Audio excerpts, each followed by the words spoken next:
steam escaping. We're on. We're on. Hey, everyone. Okay. First of just a very happy birthday to Rob. Hey, thanks, guys. All right. But that was like a week ago, wasn't it? It was on Monday.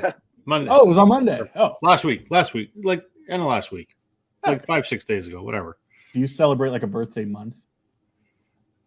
I don't barely even celebrate my birthday, so. Yeah, right. Everyone says that, but I have a feeling you actually really do put pressure on your family to make a big deal about it. Nope. You have an outfit and everything. We know it. I do not. I'm certainly not going to wear my birthday suit on here. So. Not your birthday. Oh, I think that's for the after dark. Okay. That's a Glenn thing. I only did that once. And that was enough. We're all still scarred. I wasn't really naked. We'll take your word for it. It's the power of the mind. Okay, I'm ready. All right. Wow. John's been waiting for like an hour coming up with all these witty comments. Blonde on Blonde is a double album, John. I'm sorry to say that. Trevor, hey guys. Hey, Trevor. So interesting question, guys. What constitutes a double album? Two records. Well, yeah, okay, but there are certain. I'm just saying. Fuck off, old man. There are certain albums that were issued as one CD, but they were issued as two LPs. So see, I have a problem with the CD thing that was originally issued on CD, and then all of a sudden they release it on vinyl 20 years later, and it's now a double album because it never was intended that way. So I stayed away from those. It's a function of the time constraint of the medium, right? So a CD fits 90 minutes, a vinyl record's like 55 or something. So I don't think the intention was ever a double album to me, if you're into vinyl, was actually meant to be something special. Yeah. Whereas a CD, they just wanted to jam as much music at one point there, jam as much music on as the disc would hold. Yeah. And most of those were bloated. Now that they're coming out on vinyl, I don't know. I struggled a little bit because there was a couple of albums. There's one album in particular that I had that came out in 1991. It came out on vinyl and it came out on CD. At the same time, when it was on CD in 1991, it was one CD. But on vinyl, it was two LPs, and the running time was like 74 minutes. So is that a single album or a double album? That's a double. Well, that's what I'm saying. There's a gray area as to what constitutes a double album. My double album gray area is All Things Must Pass. Is it a triple or is it a double with a extra LP of jams? Good question. That's definitely an interesting question. Good evening.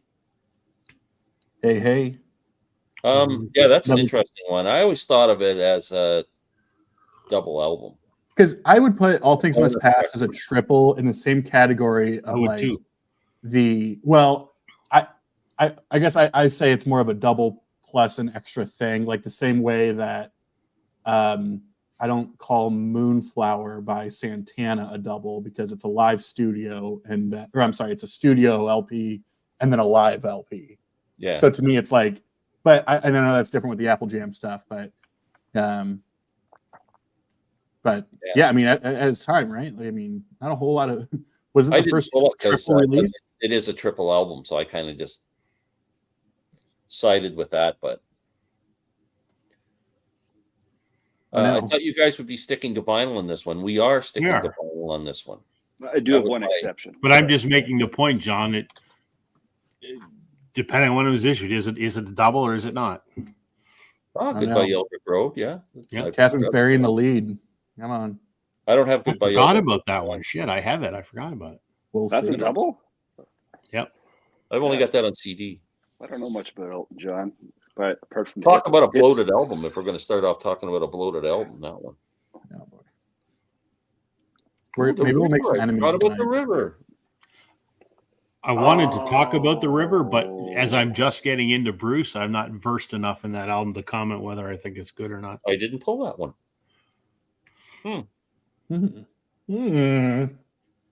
Okay, before we get started here, I just wanted to ask everybody.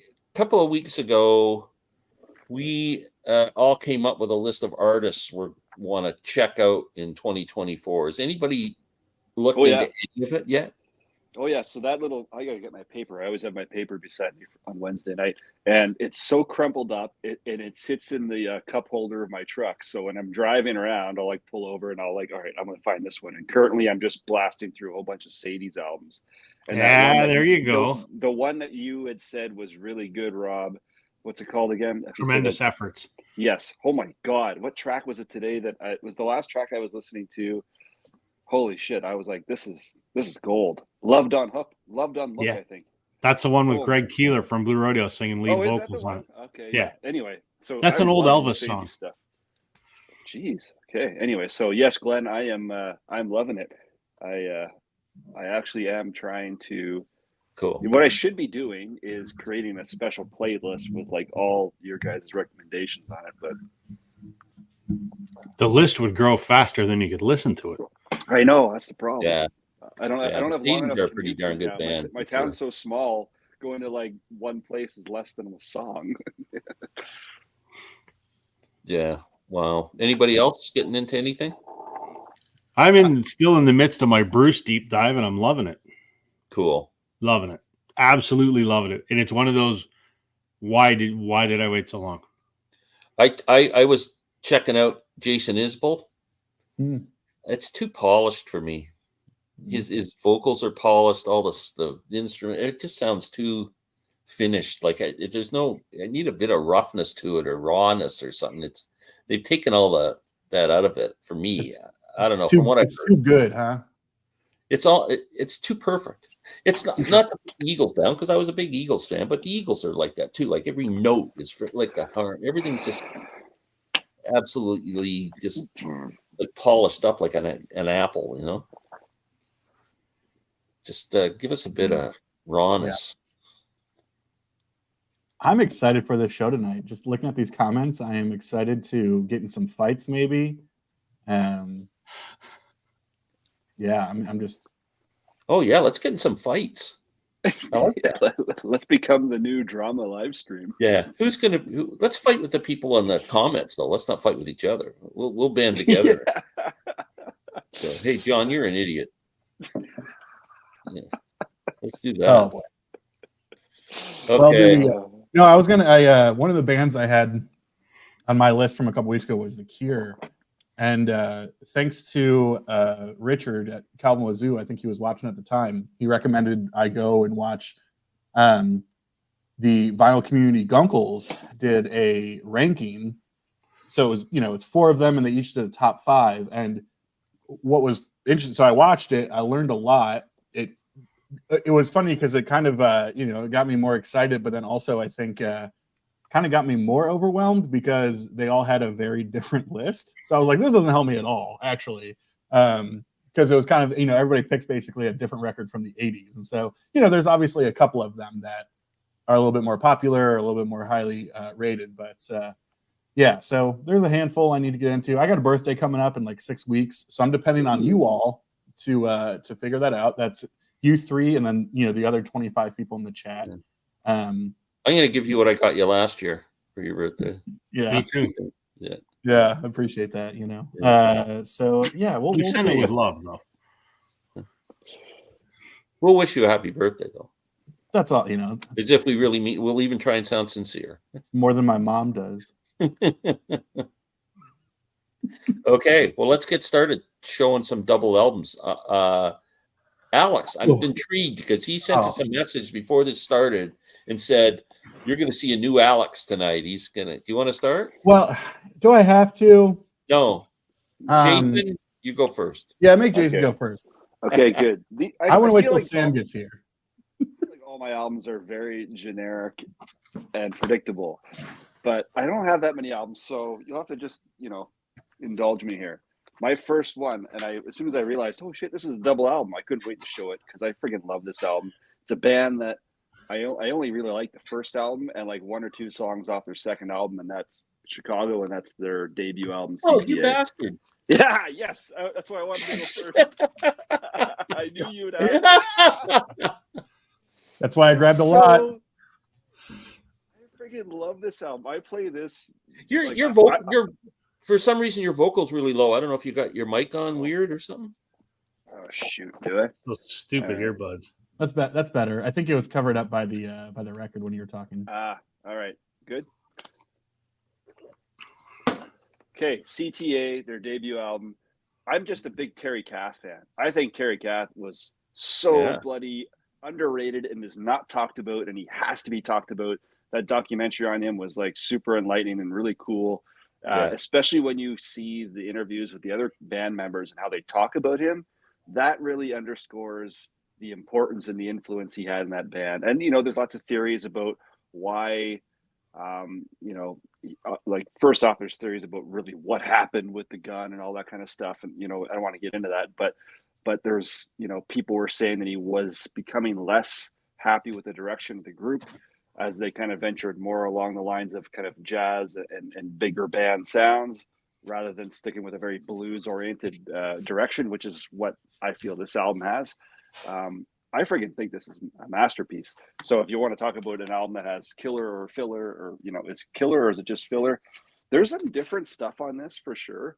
But I just think, you got to sort of look at it too, like it's a debut album and they had been playing together for a while and, all that stuff.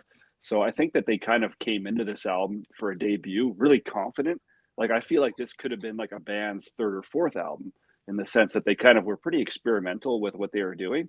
But at the end of the day, it's all about Terry Kath. I love 25 or 624 on their subsequent album, but that's like the only song I really go to when I put that album on. This one I'll play the whole way through for sure.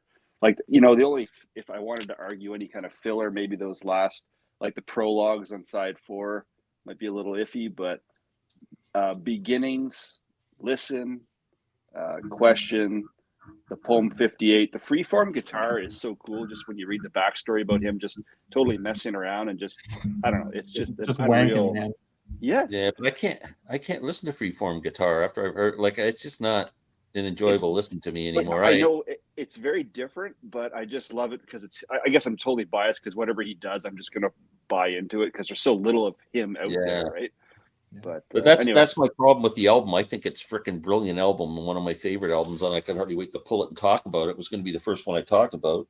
Well, keep going. I'm done. Freeform guitar and side 4.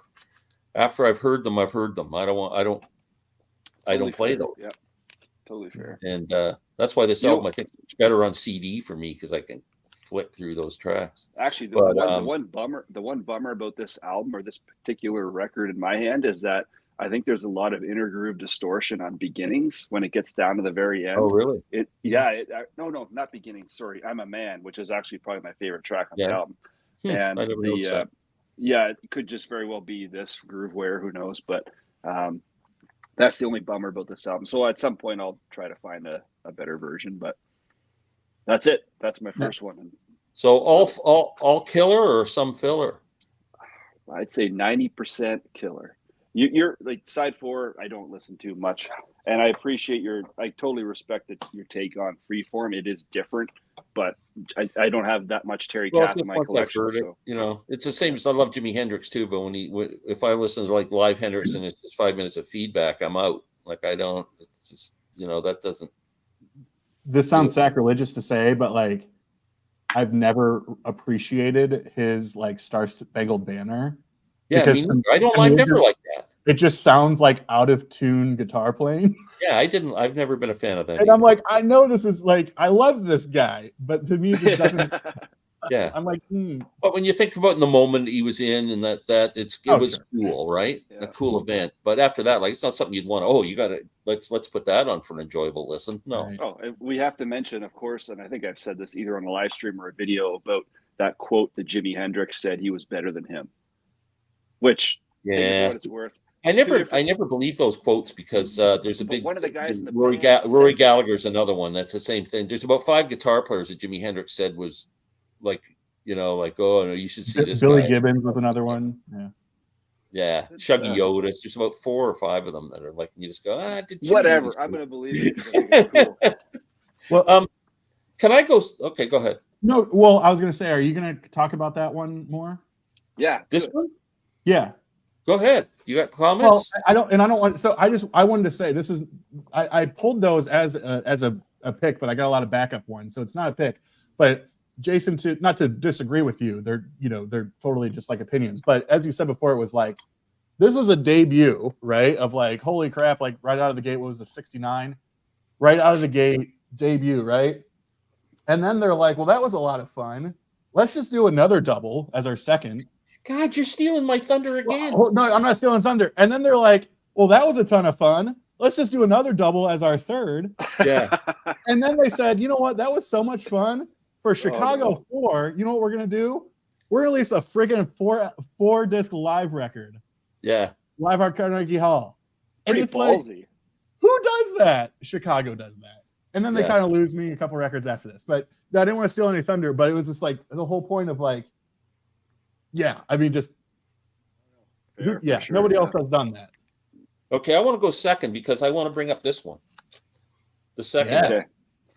I like this album better. I think the great tracks on CTA are better. There's no doubt. But this as a whole album works a lot better. I think it's much more inventive. I think it's much more interesting.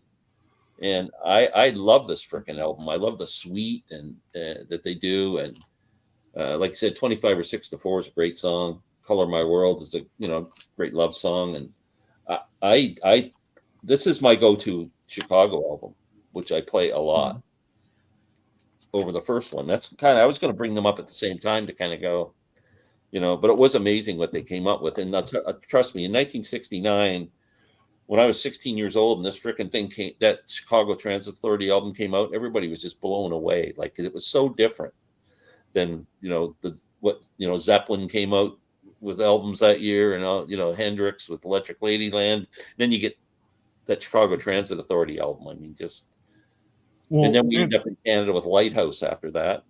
Blood, Sweat, and Tears starts kind of coming around, but they were more poppy with it, I think. And I think it's worth saying too, because I think there's probably some people who are like, really? They're showing Chicago records? And it's like, the Chicago that we're showing here is very, very, very different than the late 70s, 80s Peter Cetera. Yeah, it's not the David Foster produced Chicago. Yeah, I mean, we're talking just absolute ripping, blazing, hard rock, jazzy, fusiony, like just, yeah. If I could find a YouTube video that I've watched more than any others, apart from your guys's, I would say that live 25 or 624 video is just, I turn that on like once a month at least. I'm watching that. It's so good. Terry Katz's 2 solos in it. Just I bought on Record Store Day about 4 years ago, probably. There was they released Chicago Live at the Isle of Wight in 1970. Ooh. Sound quality is not good, but it's not bad, but it's listenable. But their performance there was just, and Terry Kath is on fire, man. The whole thing is just, oh my God, can he play any more blistering guitar solos? Like, if you can find that album, it's worth having. Still worth it, even with the poor sound. Oh yeah, it's not, the sound quality's not that bad, but it's just not, what you'd hope. But it's if you can find it, it's freaking good. Okay, I guess I'm already done. So, Rob? Well, I mean, I got to show this first because it's the one that probably everyone has pulled. The greatest live album, or a double album of all time, the White Album. Never seen that before. What's that? It's good. It's a band from England called the Beatles. I mean, what do we need to say? It's 99.5% unbelievable. Now, we know Sam doesn't like it, but he doesn't know shit. So, No. Rob, is that there one of them top loader monos? I don't have a top loader mono. I mean, I've got the reissue. I'm tracking down an original as we speak. I have someone in England working on it for me. But no, this is the 1976 Canadian white vinyl pressing. Ooh. But I say it's 98% killer because Revolution number 9, I think, is the one most people kind of got, and I agree. I mean, kudos to them for experimentation or whatever, but I don't enjoy that song, nor do I enjoy Good Night. I think that's I kind of hate Good Night. snooze. That's my least favorite Beatles song. I like Revolution number 9 more than I like Good Night. Oh, My least favorite my song. favorite Ringo song. It's a horrible My song. 3 least favorite Beatles songs: Yesterday, then Good Night, then Revolution number 9. Wow, Yesterday being the worst in my mind. Wow, Really? you hate that song, huh? I hate that song with a passion. But the rest of the album is absolutely unbelievable. I almost didn't want to pull it because it goes without saying that it's But absolutely. what a cool incredible. thing to do if you could make one. Imagine the killer single album that could have There's been so many people do that. So many people Yeah. do that exact idea. And I don't think I would because it's just it's Well, it's the Beatles album. It works. I mean, it's just Well, magical the way it and works. It's let's a add to freaking this. mess, but it works beautifully. Let's add to this how incredible the packaging is. So this is a 70s repress. So it has the title in gray, but originally it was just white. It was embossed. There's nothing on the cover. There's nothing on the back. You get I know. nothing. You open it up and it's very sparse. Like Shows the power that they had. You do get one thing on the cover, and that was a number. Depending on which country you were in. Yeah, but not in Canada. Yeah, that was Not in Canada. Canada was just an embossed cover without a serial number. Wow, No I numbers. love didn't know that. I didn't know. Which that. I have. US, I have. Did the US have numbers? I don't think Yeah. so. Did they? Yeah. It was- Canada the didn't for some original reason. limited edition numbered variant, right? Yeah, Canada didn't. I have my dad's copy that he bought at Sam the Record Man in Toronto on Yonge Street the day that it came out, and I still have it. Wow. Nice. I And remember. everyone talks about all the serial numbers and everything. I have like 11 copies of the White Album, but I have the super deluxe CD version, and my number on there, which they made several 100,000 copies, I have number 218. Oh, that's really good. Stupidly low. Yeah. Wow. Yeah. Anyway. That's here comes I was like, is Sam the here? late Sam St. John. Sam, you're just in time to talk about the White Album and why I you saw love that. I was watching it. I'm like, I'll wait another 10 minutes. Yeah. Well, let's get Sam's perspective. Sam, you like the Beatles. Why don't you like the White Album? Well, we all know that I like the White Album. No, you don't. Okay. All right. Why is it not one of your favorite Beatle albums then? I mean, everybody. I mean, Abbey Road's my second favorite of all time, like across all records. I mean, I love Peppermore. From a sentimental perspective, I even like Beatles for Sale more. I love that album. I think it's because, like, other than While My Guitar Gently Weeps, I'm not a fan of like really any of the George songs on there. They're all like lower tier George songs in my ranking of George songs, like Savoy Truffle, Piggies, Long, Long, Long. Like, I'm just not a fan of those. I mean, obviously, like, I'm not a fan of Revolution 9 like everybody else, but even that excluded, I don't know if it was. I don't know, because again, it's like the most acoustic Beatles album. It's like their songwriter album. I mean, obviously, like, with Donovan and India and just packing acoustic guitars. So, like, in theory, do you like the Esher demos? Yeah, They're fantastic. yeah, I love it. And I mean, While My Guitar Gently Weeps, favorite George song. I Will, Blackbird, Your Blues, Dear Prudence. I love it, love that stuff. But in the Beatles canon, again, I'm comparing gold to silver here, because like the Beatles are so perfect. It's just I prefer, if I'm going to pick a Beatles album, I'm gonna pick Let It Be first. I'm gonna pick Help first, Rubber Soul first. That's just I don't have it. You know what, Sam? As much as I joke with you about how you don't like the White Album, I get where you're coming from, because when I was a teenager in '93 or whenever the hell it was, I was discovering the Beatles. The White Album was the last one that I came around to, because I thought, to me, it felt very disjointed, and it kind of was, because they were all kind of doing their own thing. Mm-hmm. And it was for the longest time, I'm like, I don't like this album. I don't like this album. And I remember vividly the moment that it clicked. I was my girlfriend and I took a trip to Europe during reading week, which is what we call our spring break in university, because her dad lived in Switzerland, and her dad was a huge Beatles fan. And we went to Abbey Road and whatever. And one day we were driving through the Alps, and he's got the White Album on in the car, and he and I are arguing about the White Album. And for some reason, when Your Blues came on, I was just like, I get it now. It was just like a light went on, and I'm like, I get it. And ever since that, I've absolutely loved it. And that could happen. I mean, again, like I remember when I was a kid, I was obsessed with the song "Cry Baby Cry" because I love that little outro. I like "Happiness Is a Warm Gun." I'm so tired. I like the songs individually, but I think as an album, it just doesn't strike the chord that the others do. It has my favorite Beatles song in the world, which most people go, "What?" And that's "Everybody's Got Something to Hide," except for me and my monkey. Yeah, that's What? That is my favorite Beatles song, bar none. Aaron Mutha Alamayer loves it too. I love it. Aaron loves it. Yep. But I mean, I even love, Why Don't We Do It in the Road?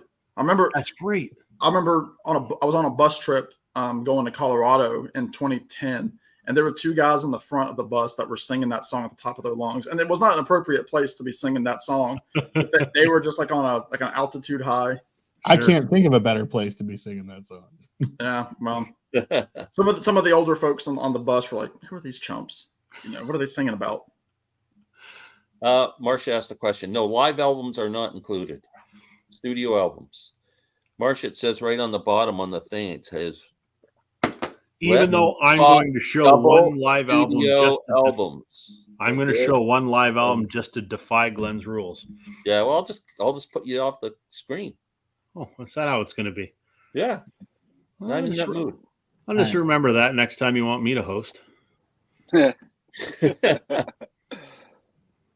If The Wall was a single album without the bloat, it would be so much stronger. Interesting. Did anybody bring The Wall? There's a hot take. I didn't grab it. No, I have it, but I didn't grab it. I like The Wall. I don't have any Pink Floyd other than Saucerful on vinyl, but I don't think I need all that trial and all that stuff on the second album. It's interesting though, because I feel like with something like The Wall or something like Lamb Lies Down on Broadway, right? Like these big progressive double concept albums, like those types of I don't think anybody is adding the trial or waiting for the worms to like their greatest hits Spotify playlist of like, I love the trial, that song's a banger, right? Yeah. But I feel like from like the artistic standpoint, like it's part of the story. It builds that momentum moving forward. So it's like it's interesting because you call it bloat or just random stuff, noise or whatever. But I'm also like, oh, this is part of the story. Like one of these days, if it's a concept album, it has. Well, that's to be I was there, right?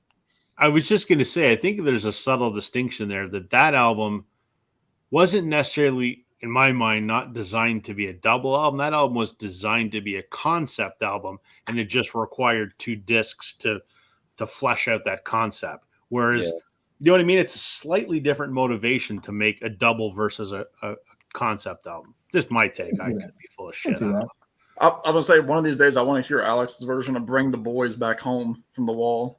It's like, you sounded just like him. I'm essentially Roger Waters, except I'm not a wanker. Well. Okay, Alex, you're up. Okay, so I was saying this before we got on, right when we got on. I took. Are we showing like solid double records right now? Like, I guess the ones that we like. Yeah. Okay. All right. Or that we think are great. Don't like. All I have is the ones I like. So I stayed away from. Or you show them and we won't like them. Let's do that. Yeah. I stayed away from anything that we would, that people might call like the obvious ones. And I pulled a lot of like, Thanks a lot. I totally forgot that was. We saved the obvious ones for Jason. Correct. I got to be respectful of the man's collection. Right. So, it's like I wanted to pull the ones that were like, ooh, I totally forgot that was a live album. I totally forgot that was a double. Or, wow, I haven't thought about that band in a while. And I wanted to wait till Sam got here to go because I didn't know if there was going to be crossover between his and mine and all that kind of stuff. And so I really sought out some of these like underrated, forgotten favorites. I don't know, just been on that thing of like maybe some of these artists we don't talk about on here as much. And I'm looking for like the Dans and the Roys in the chat that are like, ooh, that's a great kind of record. So, they played my bar mitzvah. We get it. You're trying to be obscure and sound like a music snob. Let's get on with it. Someone's got to around these parts, Rob. So the first one I grabbed, I one of those records that you're like, wow, A, totally forgot that was a double. B, it's from I think a style of music that you wouldn't necessarily associate with double record. B or C, I don't think it's bloated because I appreciate that even though it's sort of in like the almost folky, bluesy, singer-songwriter, rock and roll, sort of genre, each side is conceptualized. It's not quite a concept album, but it is conceptualized that each side represents a different sort of theme. And I'm going to go with Manassas. Oh, wow. Flip it around. So this was Stephen Stills, Chris Hillman and company. I guess this was the band is technically called Manassas, but really known as the Stephen Stills led sort of project that really kind of brought him back to, I don't know. He had been kind of going through like a rough patch, and then this sort of came out in 71, I believe, 72. And so, yeah, I mean, again, like not necessarily something that you would associate with, a double in terms of, stylistically the genre. But it's cool how the four sides are separated. You got like side one is called like the Raven, and then you got like, all this other kind of stuff where each side musically represents a different sort of style. So you have sort of like a folkier style, you have almost like a jazzier style, all that type of stuff. So sort of one of, I guess, like we'll call mine the forgotten favorites of things that people I don't think talk about enough, and that's Manassas from Manassas. Yeah, Nice I never got into that album too much. I didn't like it that much, to tell you the truth. But I haven't heard it for so many years. Maybe I should give it another shot. My ears are much more wide open than they were back when that came out. Just remember, you can't have man without asses. Can't have man without asses. The ass man. Maybe Sam will know the answer. Were they named after Manassas, Virginia, or the Battle of First Manassas? Is that where the band came from? I know Manassas, also known as the First Battle of Bull Run, but right. But no, I don't know if they're named after that or not. That's a good question. Just wondering. Alex? Yeah, maybe. Yeah. I am the ass man, so yeah. Where's your ass tea? Speaking of that, I got to get through my PBRs first, and then I save the ass tea for later. Rob, listen, if you're pushing for that ass tea sponsorship, what are you doing drinking PBR? They know it's for the after dark, Rob. Oh, I see. That's right. Sam, you ready to go with one? Yes, sir. Show the White Album, Sam. Funny enough, I only own 2 Beatles records on vinyl. What? I know. I'm crazy. But I'm going to go with one of those so-called obvious picks because I absolutely love this album. And probably the first time that I first had this album on CD, and I had it for years and years and years. And I really got into this band in college because we had CDs in the library, and I would go to the library and, rip the CD onto my laptop. And like I had, Blonde on Blonde was one of those records. I think I had like some Monkeys on there, maybe some other Dylan stuff. Zeppelin 4 was one that I picked. But this album, I started getting into this album and especially started getting into Pete Townsend with Tommy. Jason, put away Tommy. I'm showing Tommy. I love this album, and some people, this might fall into the category with The Wall. Like some people might say, like, oh, stuff like, The Underture or Go to the Mirror, like just some of the stuff that's like repetitive, like because Townsend really went for the full opera with the overture, the underture, and then kind of like the magnum opus of Tommy's Holiday Camp into We're Not Gonna Take It, which has the See Me Feel Me coda, which goes throughout the whole album.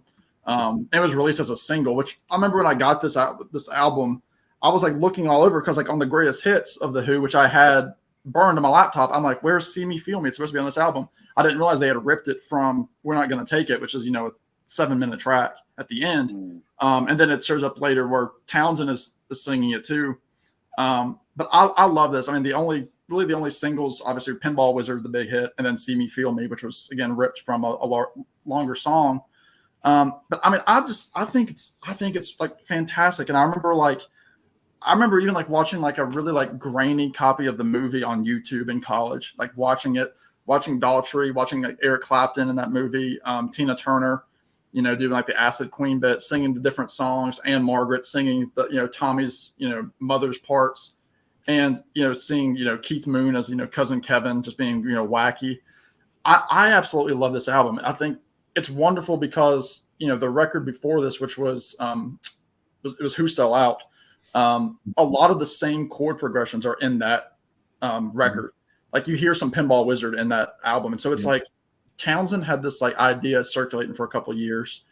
It's still one that he never, this and like, the Watch House, the Life House, excuse me, concept that ended up becoming Who's Next is always something that he could grow on. They're still showing like the Who on Broadway. They're still doing, Who, the Who were playing this about 4 or 5 years ago in concert in its entirety. It takes up the whole Live at Leeds, which, works for one of the best double live albums of all time. But I love this record. I love the artwork. I love every part of it. I love the 4 parts. I love that John Entwistle is playing the horns. It's just, to me, it's a fantastic record. So I love it. I don't think it's bloated at all. It all works in sync perfectly. 10 out of 10. I love that album. Totally agree. Yeah, I agree. Brilliant. That like the concept album or the rock opera, and what do you, I don't know. You definitely call it a rock opera, and I think it goes beyond what we would call a concept album. And you're right. Every little piece matters to that thing. That is not an album you put on for one track. That is like start to finish. You do the whole thing. Yep, absolutely. Did anybody bring Quadrophenia with them? No, I don't have it on vinyl. Oh, so that's my favorite Who album. I like it better than Tommy, actually. And Randall Nelson, that's his favorite too, isn't it?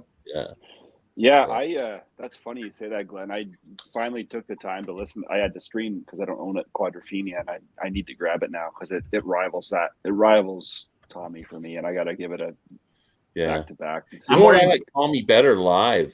Like when you hear the versions, the Who, like actually when they did Live at Leeds, when they recorded that, they did a Tommy in its entirety too, and you can get it on the deluxe CD, and I think they've released it on vinyl. But they have a Half Speed Master vinyl that I have. I think Tommy sounds much better with balls, it's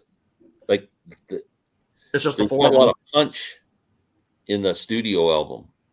Yeah, because they make it more of a rock album live. It's just the power. I think it needed that. It's just the power trio and then Roger singing.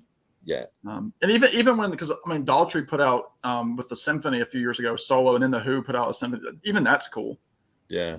Them doing it in their 70s. It is just a brilliant piece of work, though. Pete Townsend was just a genius at that time, boy. And so young doing it too. Yeah. Trevor, tell me what Kansas album to start. I'll tell you what Kansas album to start. Don't get any. Oh, here we go. No Kansas, no Styx, no Journey. All those bands were around the same time, 1980 or whenever they were around. Just what's that called again? That kind of rock? It's just awesome. It's called Awesome. I don't know what it's called. It's awful. Let's connect offline, Jason. No soul. It has no soul. That's it. No soul. They're too good. Not a soldier. Yeah. Good one, Sam. Yes, Catherine. Jason, honestly, I've just been listening to the Essential playlist on Apple. Flat Out Kansas rocks. Dan, Right. Is that a joke, Dan? We never know when you're joking or not. Jason, the answer is Point of No Return and Left Overture. Okay, did you talk about the Layla album yet? Actually, I didn't pull the Layla album. You know what? I don't have it on vinyl, actually. You didn't want to pull your Tedeschi Trex version of it? It's a live album. That's live. That's true, yeah. The Eagles' Greatest Hits Volume 1 and 2. That's not a studio. That's not a studio album. That's a compilation. Compilation. Nah. Double albums are as rare as genuine Saskatchewan sealskin. I like your Kansas comment better. It was funnier. Dan, comment of the night.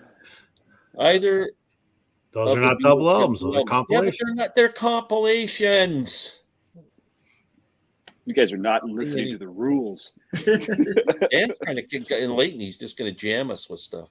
Chicago Med, I just OD'd on Chicago albums. Yeah, we were talking about them earlier. Dan, Terrence Trent D'Arby, Symphony or Dan? I don't know that. Layla's in my pile. Oh, there we go. Get it out there. Oh, yo, Jason. 70 Chicago's great. Yeah, we logging in, fellas. Oh, we're way behind. Wonder if any double albums flopped and wound up in the discount bins. Why am I talking about that? Does Taylor have a double? Damn. Double what? Yeah. Chin. Why is there no picture on the front of that album? Weird. White album. White album. I need to check out Layla. I have the double CD. Yeah. Evening, Glenn, Rob, Jason, Alex, and everyone. Good evening. I played Revolution 9 twice last week. Sorry about that. Mr. Sanctuary. Good night. Take on the Super Deluxe set is much better. I don't know if they could do anything to that song. Make it better. I love it. Blackbird and Mother Nature's Son. Mother Nature's Son. That's another one that I love. Oh, If you don't like Yesterday, check out the song Scrambled Eggs. There we go. Yeah, I know all about Scramble. Michael Pagliaro should have a double album other than that live album. He's a Canadian guy, right? Weird, I randomly played Loving You Ain't So Easy and What the Hell I got a few days ago. So we were all in agreement the Beatles is the greatest double live album of all time. Yep. Nope. I don't think so, but it's freaking great. FEA. Hello, everyone. FEA. Abbey Road. According to Larry Graves, Abbey Road sucks. Yeah, that was a joke video. Sam says more in less time than you ever. He's succinct. Sam is succinct. I owe Dan a beer. No, he's Quality not. over quantity, Sam. Sam is Hey, not. Jason. Yeah. The rest of us are like, why use one word when 100 will do? That's right. Wow, warming up. Go back and forth with the White Album or Exile on Main Street is better. Always will. Ooh, man, that's a tough one for me. I think every Gatefold album should automatically have a second record included. Amen. Jason, I'm glad I'm not humping Frozen Lines anymore. Rubber Soul and Revolver for me, they're not rubber. That's not a double album. Catherine. But if it was, that would be Yeah. great. See, this is what happens when you're checking comments from 30 minutes ago. Is Yeah, well, hold on. Okay, I'm skipping all. Okay. Screw everybody. I'm not going to answer anymore. That's enough. I'm going back into here. Tommy was also done at the Isle of Wight 70. Yeah, I was on a bunch. AOR, and it's all glorious. Anyone pull a jazz album? hope not. Double jazz albums. Is there I many? did. I did. Besides I mean- Victor's Brew, I can't think of one. I mean, there were a lot of like comps that. Yeah. But And Okay, jazz start comps are again. different. you have to be careful for like the 45s as well, the 45 half speeds. Someone mentioned this album way back. Stevie Wonder's Songs in the Key of Life. This is another genius album. I mean, Beautiful. it's just freaking incredible. And the hits on here, I mean, Sir Duke, I Wish, Isn't She Lovely? But just every song on this album's great. Like, it's a great album. Sam, you got to see them do this album in live, right? In 2016 for the 40th Oh, anniversary. that would have been incredible. Me and some buddies in wish I had college. seen that. Yeah. Ugh. He played at UVA at the basketball stadium. Side 4 of this album might be one of the greatest sides of music ever. Most beautiful sides of music with I Am Singing. And If It's Magic, he just sings along with a harp. I mean, it's just the most gorgeous song. And then As and Another Star. Just, oh, Mhm. just a And brilliant freaking the record. biggest crime is that he left off Ebony Eyes off that album. Well, it's on the It's on the it deluxe. was on a 45. Yeah. When you bought this album, you got a 45 with really? All Day Sucker and Ebony Eyes with it. All Day Sucker is a killer track. He Yeah. left Ebony and Ivory off that album. No, Ebony Eyes, not Ebony and Ivory.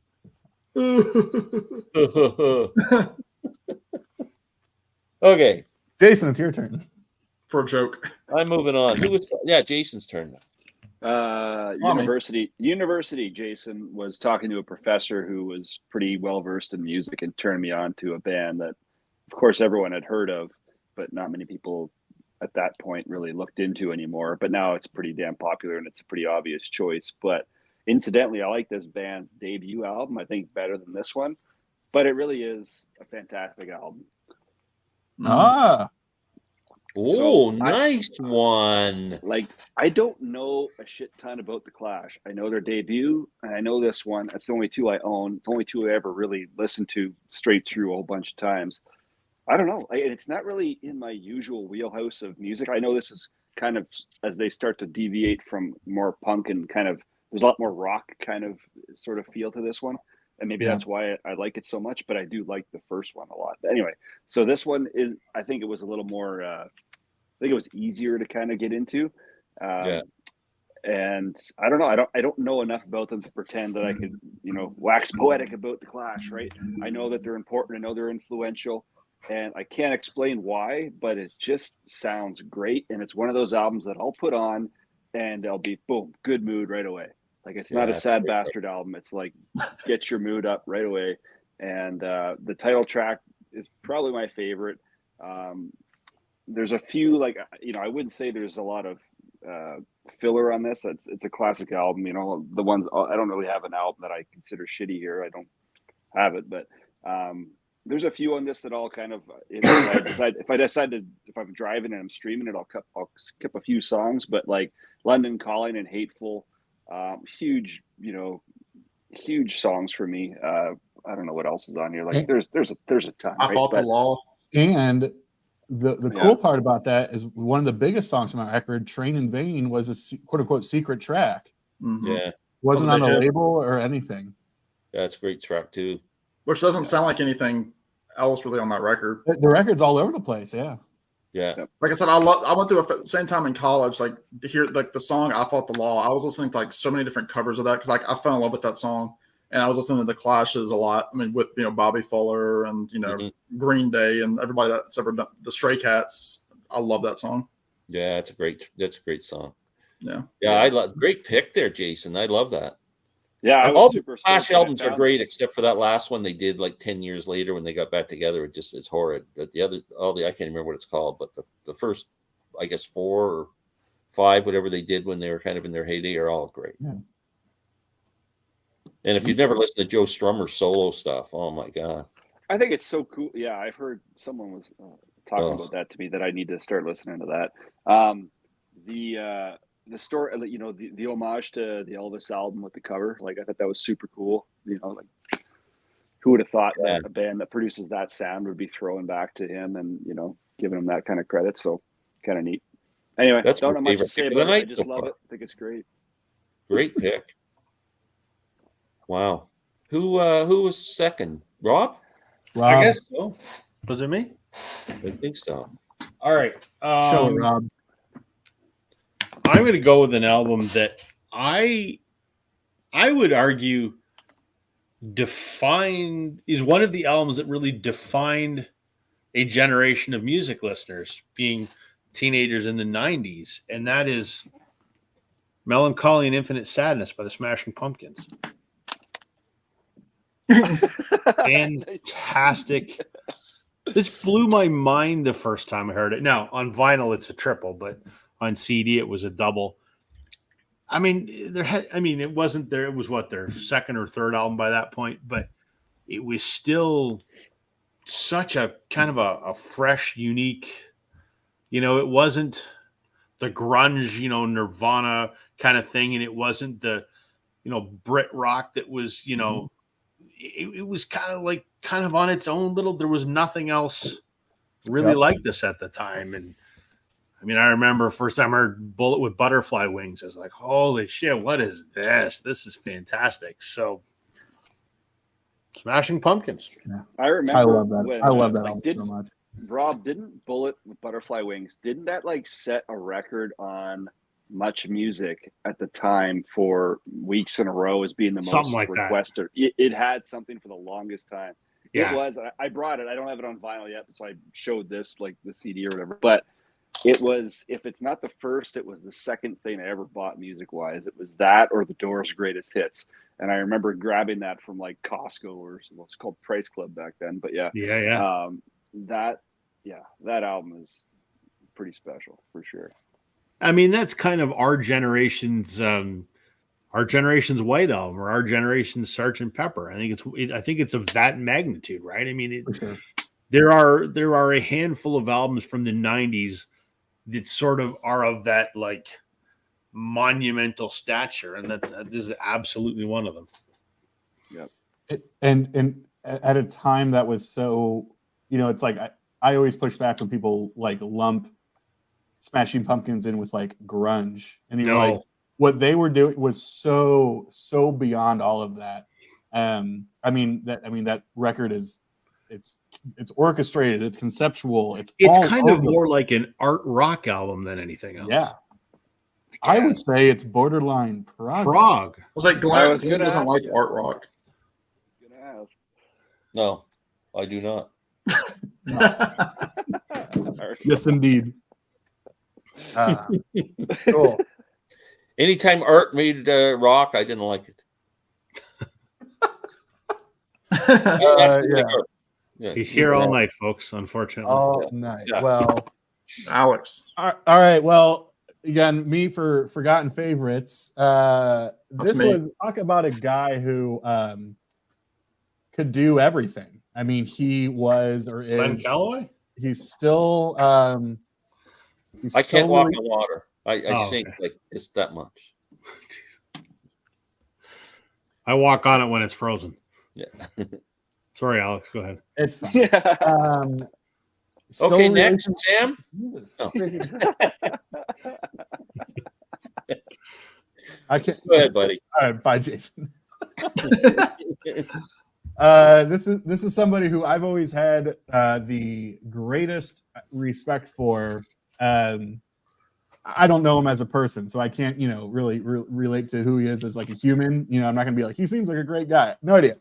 But I've always had the utmost respect for him as an artist because he is one of these people. Like, I would put this person in that category of quote unquote genius. And, that is like reserved for like 10 people of musical genius. Still releasing records today. At this time in his career, this was about his third solo record. He also had a whole prog thing going on, side project that people loved. He was arguably an expert producer, very difficult to work with, but you cannot deny the albums that he produced and how successful they were. Oh no, I know who you're going to show. I know who I'm going to say, Glenn, and it got my brought bad, up by old Dan earlier. I'm going to go with Something Anything I'm gonna get a from drink. good old Todd. I've seen Todd. Man, at this point, this record too, not like a quote unquote formal concept record, but I think it was the first three sides of this. Each had a different sort of musical theme, but the first three sides of this, he played every instrument. Every single instrument was him. And then the fourth side was him with a band. Again, at this time, he's coming from one of my favorite underrated prog albums, and that's Todd Rundgren's Utopia. Just doing absolutely wild and crazy stuff there. He's coming right off of producing Badfinger at this point. He's coming off of producing, New York Dolls were right around the corner. Like, there were so many, he was doing everything at this point in time. And this is a double of amazing power poppy, sugary pop songs. There's hard rock on here. There's, just all over the place. And so he's one of these guys that I love. I could have gone, I think Todd was also a double, but for me, Something Anything, this was a Record Store Day release a couple years ago. One of these stupid boxes that I paid way too much damn fucking money for. But you know what? It's got the hype sticker on it, and that's what matters. So, yeah, Todd Rundgren, a little Something Anything. That is my choice. 1972. You're welcome, Glenn. I'm not saying a word. I'm going to do that thing. If you can't say anything nice, don't say anything at all. You've been hanging out with Marsha too much. Yeah. Love you, Marsha. I got this thing with Todd Rundgren because he pissed Andy Partridge off, and I'm a big fan. Him and Andy hated each other with a passion when they were doing that. He produced the 1XX TCL. Skylark, what's my favorite one? Yeah. Yeah, and they fought like cats and dogs through the whole freaking process. That's what a good producer does sometimes. Yeah. Okay. Sam. Is it me? It's you. So I'm going to go with one again. I didn't know it was a double album until it was reissued on vinyl. And I don't know that it was ever really issued on vinyl up until recently. It might maybe a limited run, but I'm going to go with I Am Loving You by the Avett Brothers. Double record. Again, this is the first album. Well, no, it was the first album that they did with Rick Rubin as producer on American Records. And this was the album that kind of broke them into the mainstream in their kind of genre. This was, again, like the group like Mumford and Sons had just come out, I think, in 2008, that first album, and then this album was 09. So Mumford and Sons got the headway, but I mean the Avets were around like in 2000, 2001, doing their thing, 7 or 8 years for the Mumford and Sons. But this has, I Am Loving You on it, Kick Drum Heart, January Wedding, Head Full of Doubt, Laundry Room, just all sorts of great songs that are still, synonymous with the Avets. A couple of them have actually made it into, commercials on TV now. So this is their album where, like, if you've never heard a note, I'm going to hand you this album and be like, hey, you need to listen to this album. If you don't like this, here's maybe one more. And if you don't like that, you're not going to get it. Just a wonderful record, Americana, folk, with some of that punk energy is still there from like their first few records. Just, fast strumming on the banjos and the guitars. Like on Laundry Room, it kind of ends with like this bluegrass breakdown that they do live, and it's always awesome. And then a little side note, the artwork is done by Scott Avett, the banjo player, who also did the same artwork. Well, he did artwork for Brandi Carlile on her big album that had, like, that was like her big album that came out, 6 to 7 years ago.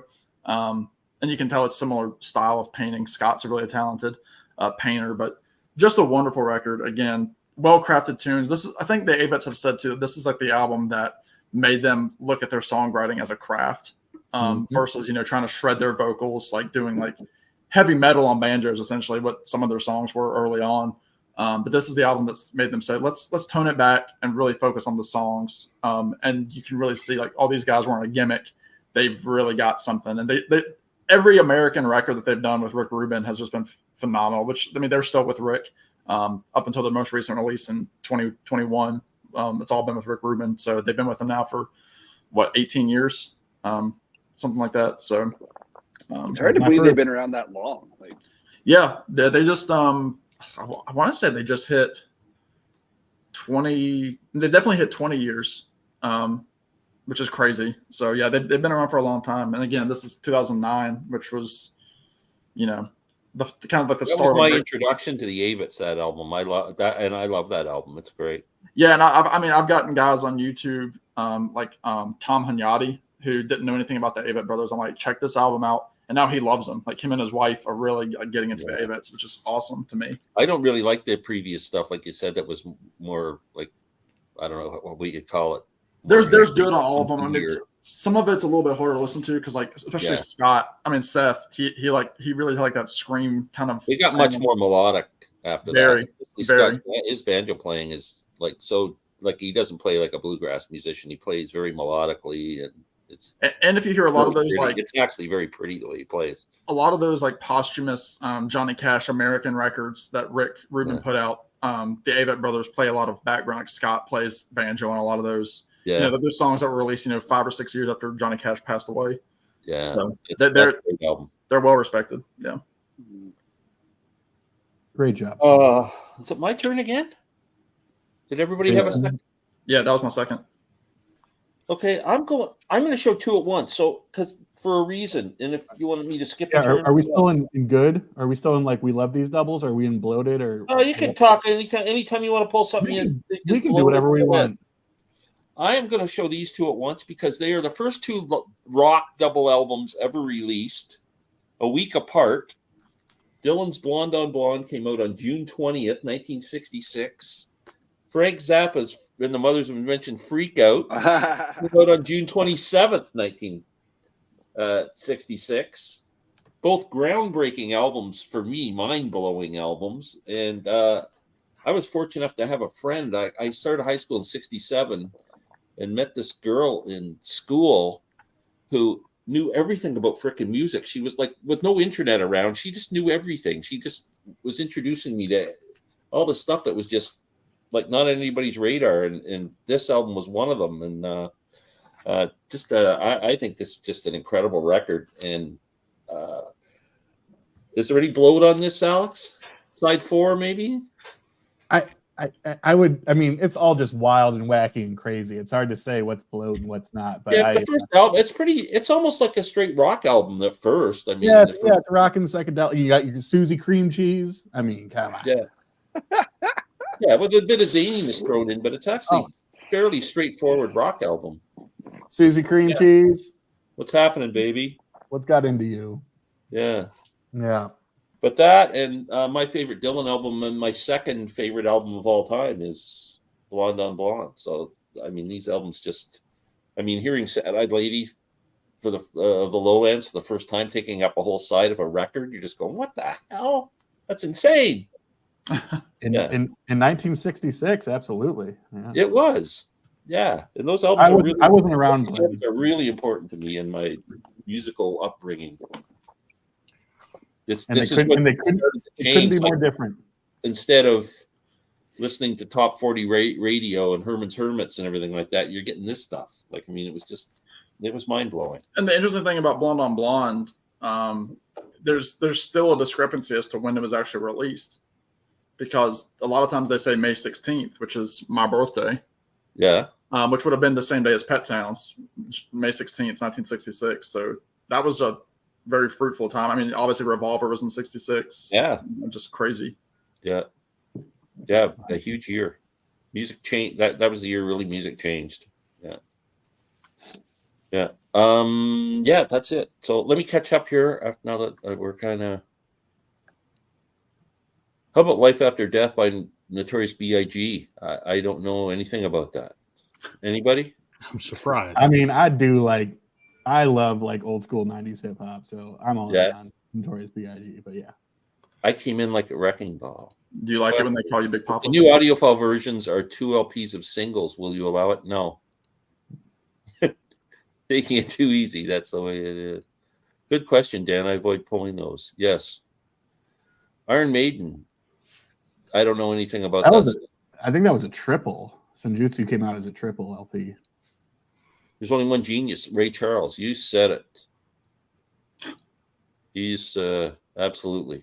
Shake, shake, shake it off. Something, anything is 11 out of 10. Oh, that's the Todd Rundgren. Glenn, can you ask your guests to watch their language, please? Who is swearing? If it happens again. If it happens, Like to the woodshed. If it happens again, I'll fucking kill you. Don't make me. Oh, sorry. It's like 4 or 5 best songs from something, anything. Just got back from convenience store. Did I miss Glenn showing Blonde on Blonde? Me and Mr. Johnson is great double album by Clapton. John, I have that. I almost got it down here, but I don't have it. I kissed a girl and I liked it. Oh, he's quoting a lot of Katy Perry. A lot of prog bands need 2 album sets minimum before they get to this chorus. All the single ladies, put your hands up. He's just quoting song lyrics every single comment. Shake It Off by Taylor Swift or Mariah Carey. Kurt Weill, Double Vial. Yo, I could have pulled my Kurt Weill album. If only Hackney Diamonds had done a double album. That would have been, I would have needed 2 Swiffers. Oh, my word. Beautiful. Not. No, it's going to bring me down. You're just quoting lyrics. Banjo. Only Hicks play banjo. That's true. Don't go changing waterfalls now. Yeah, we're just getting. You just keep going. He's just Trolling. Going. Is he trolling? Yeah. Okay, so let's go. Mac. Bam. See ya. Out of the basement. Jesus. You're out of the basement. Matt Dillon. Too bad we weren't in the second floor. I'd throw you out the window. I'm on the third. Jesus. ELO Out of the Blue, another good one. I forgot about that one. I thought you were going to pull that one, Rob. I do have that on vinyl. That's a great record. I just got it gifted to me a couple weeks ago, and I love it. It's a great record. Nothing Like the Sun. Is that a double album? Wasn't it 3-sided, Catherine? There's something weird about that album. Well, he's gone. Fleetwood Mac Tusk. I thought of that, but I didn't have it on vinyl. Oh, there we go. Okay, we're back to the start again. Who went first? Jason. Shit. I was just trying to research this because I can't tell if originally it was a double album. It's a double album here, and I just wikied it. I'm not too sure. Anyway, whatever. In my hand, it's a vinyl record, and there's 2 albums, and it's definitely not an audiophile reissue. I got this when I first started getting into records. I paid way too much for it, despite there being a friggin' price tag of $4 on it. I think I paid like 20. It's in like not great shape, but I put it on every once in a while. It reminds me what a solid friggin' album this is for blues, and that's Endless Boogie, John Lee Hooker. Ooh. Yeah. So huge list of friggin' characters on this. The most notable being Steve Miller plays on this. Lots of other guys: Billy Ingram, Jesse Davis, Cliff Coulter, Ken Swank. There's tons of guys. Oh yeah, you know this, Glenn. Mark Naftalin, who was in the East West album with Paul Butterfield Blues Band, right? The piano player. So he's on this. Anyway, so it's 2 albums. It's just, talking about a guy that collaborates with amazing musicians like Steve Miller, and then he does all that work that he's done with Canned Heat. I have 2 different albums of him working with Canned Heat, and it just seems like almost like a jazz musician where, the peak of his powers, people, jazz musicians would always collaborate with other giants in the industry, kind of like what Hooker seemed to be doing, right? So he'd be playing in a studio and he'd invite whoever the hell he wants in, and they're all like top-notch guys, and they'd all just collaborate and put out an album for that guy. Anyway, so Hooker's got a great list of characters on the album. I'm not sure what the most notable song would be on the album, but my favorite's Pots On, Gas on High. It's an 11-minute long song. So just outstanding stuff, right? And I've never seen that album. Yeah, again, it wasn't like his most popular by any stretch, and like some of the reviews were kind of totally mixed on it, but definitely an album that, I was totally blind by. It was the first John Lee Hooker album I bought, and it pretty much started me down the path of eventually collecting. I must have like 4 or 5 or 6 John Lee Hooker albums now, and I was never, when I first started getting into the blues, this guy wasn't even in the conversation, and it was only like because he was always talked about. You always know his name.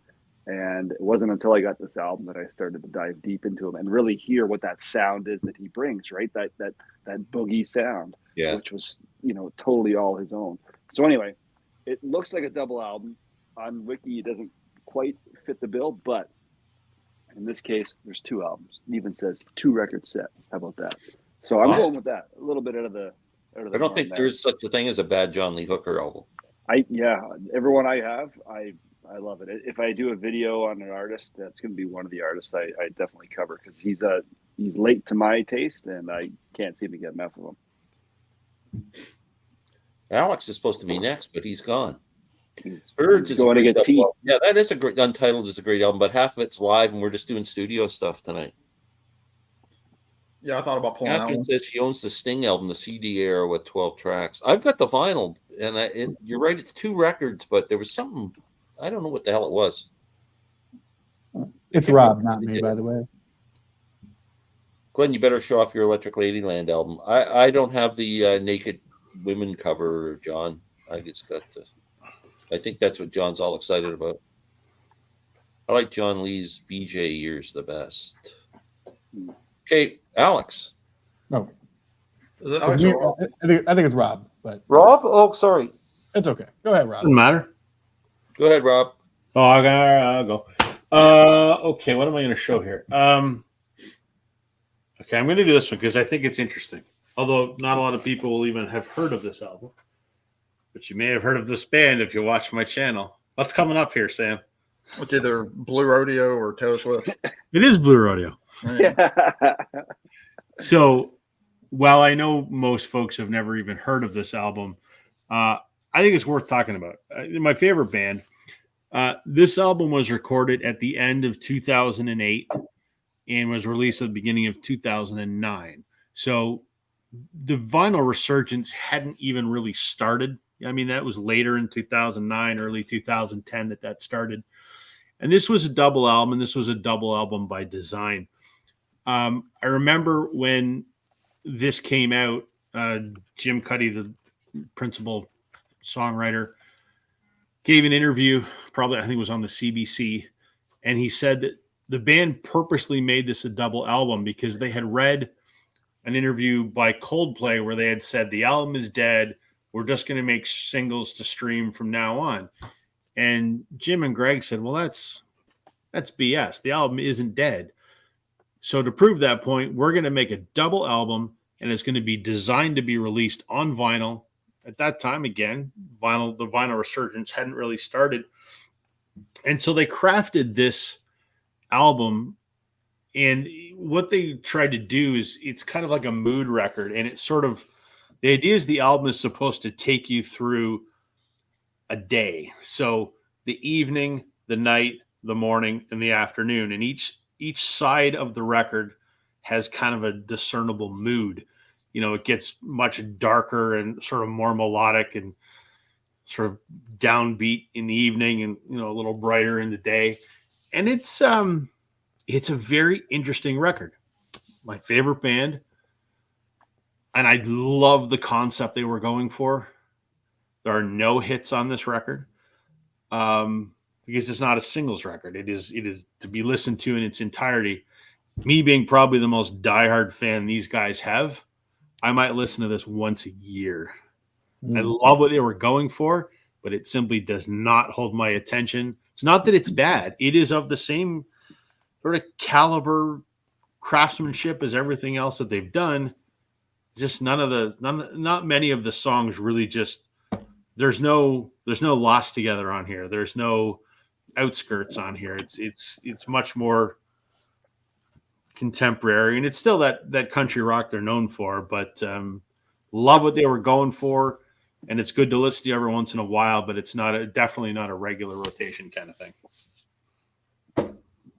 I think you're going to lose favor with them for that scathing review. I don't think so. I actually never didn't mind that album. I bought that when it first came out on vinyl, and when I sold off my vinyl collection, I lost it. But it actually came with the CD. The CD inside, yep. Yeah, and I still have the CD. An interesting thing, when they released that album, for a series of albums, they would do a publicity stunt on release day. And what they did when this album was released, they did a rooftop concert, just like the Beatles did. On top of a like an 8-story office building downtown Toronto. They didn't announce it. They just went out on a roof and started playing. And there was a couple thousand people on the street. You couldn't see them, but they were up there, and I think it was broadcast on CBC or something. It's kind of a neat deal. Yeah. Give me the here, like, we'll pause on this for a second if you don't mind, and give me one of you Beatles experts. Give me like the Coles Notes version of the rooftop concert. How did it come to pass? How was it received? Like, just the Beatles give me like the rooftop. Yes, like give me the story. Go ahead. And, Watch the Get Back documentary. I know, but just give me your 30 Okay, seconds. so essentially, the idea was when it was originally called the Get Back Project, they were going to record an album called Get Back. And the idea was that they got together at Twickenham Studios, film studios in London, and they were going to have a crew film them putting this record together, and the movie would culminate with them performing it live somewhere.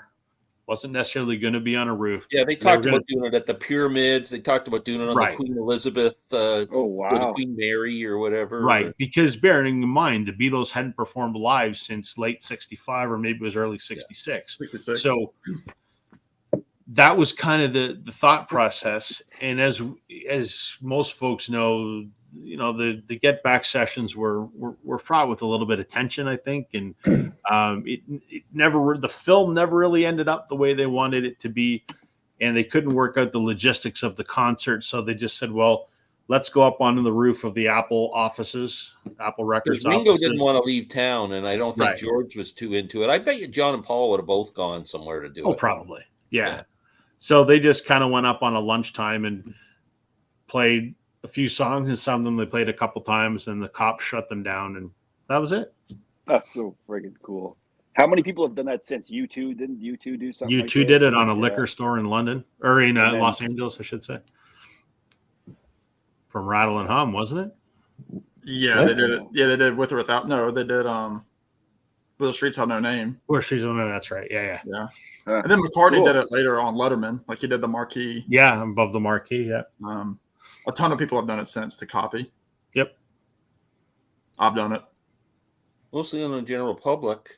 Are You Synthetic by Voyager, pronounced Voyager 3, instrumental, kind of like collaboration with John Carpenter and David Gilmour. Mm. Wow, that's interesting. Some Halloween music. For a minute, I thought that was Roy making that comment. It's Trevor. Where is Roy? They Is said he not Roy joining would've us said. tonight or what? I don't know where he is. I'm worried about him. Yeah. Do you listen to the second record? Do you listen to the second record, side 3 and 4, first to shake things up sometimes? No, Yeah. but in 2024, it's annoying going back to those early 70s records that are 1/4 and then I B- hate Oh, it. yeah, I know. I hate 'em. Yeah. I always hate when they do that. Allman Brothers Fillmore's like Very that. interesting. Tom Petty, Wildflowers was supposed to be a double album. The record company didn't let Petty release it. Yep. Wasn't the original idea for the Beatles to play the concert in Glenn's basement? That was one of the. I didn't have That was the his basement. idea. Yeah, it would have been in Glenn's parents' basement. FBA, they're a great band. Highly recommend. It took till 6:12 Pacific for me to think of Physical Graffiti.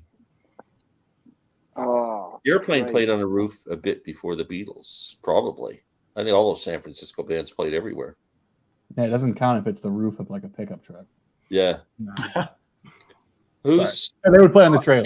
now? It's Alex's turn. That's me. Well, Oh, man.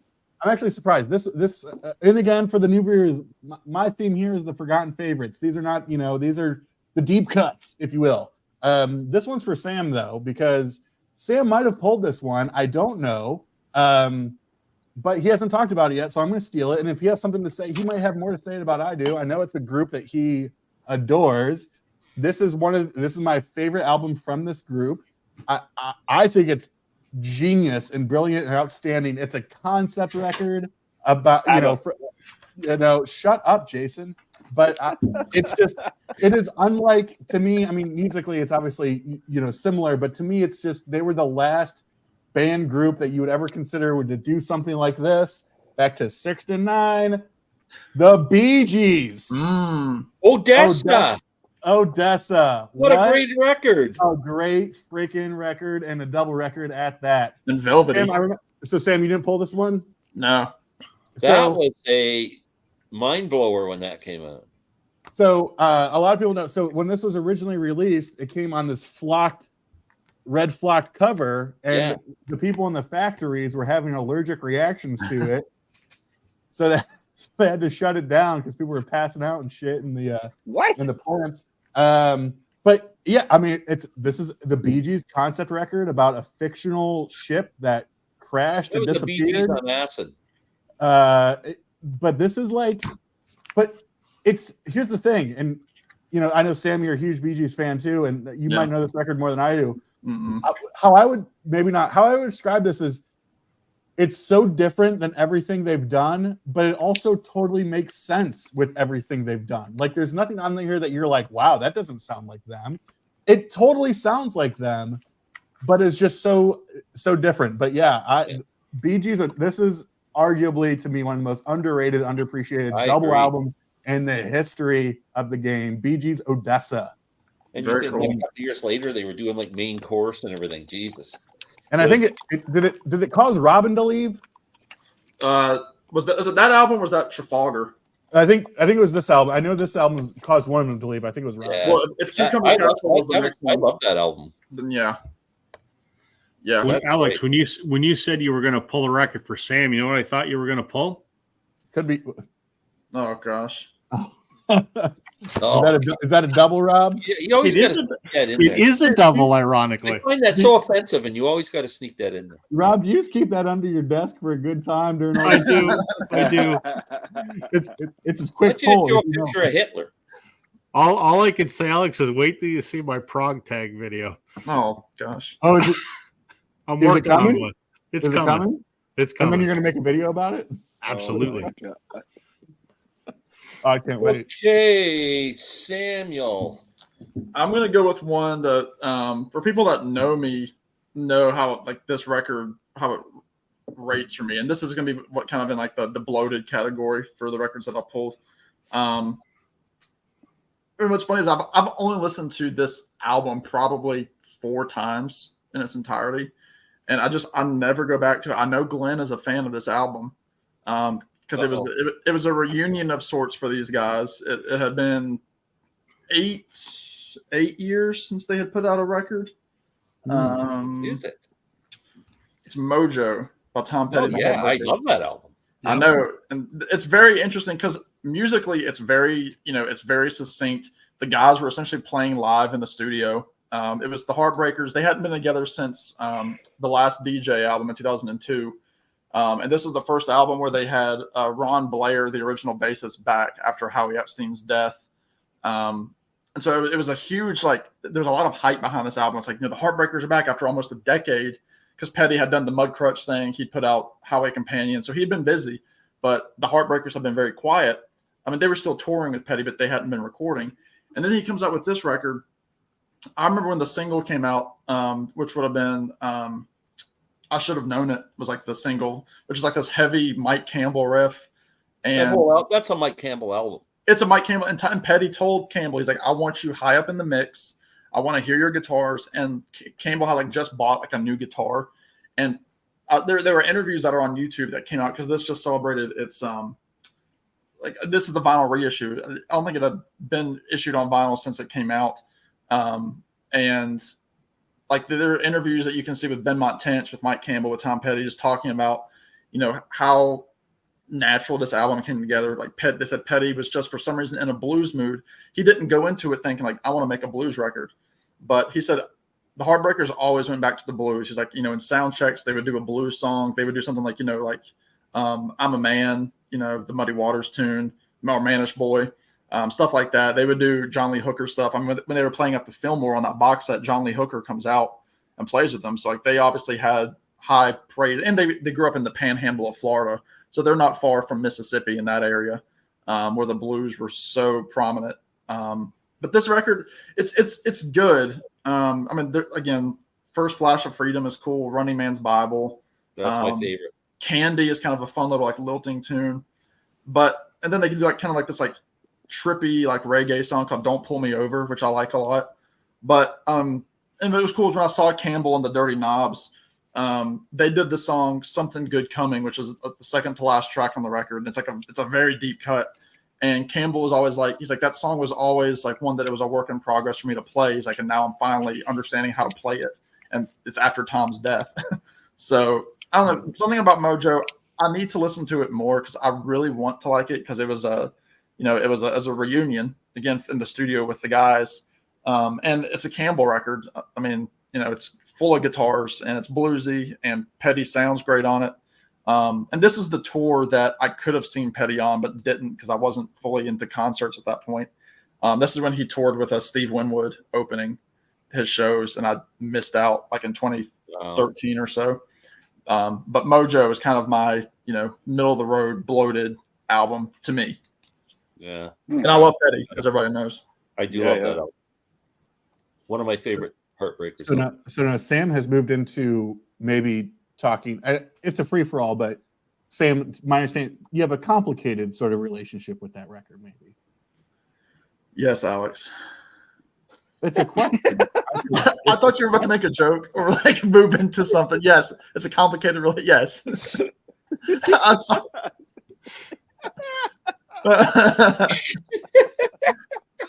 Sorry. I'm gonna go fuck myself. Forgiveness.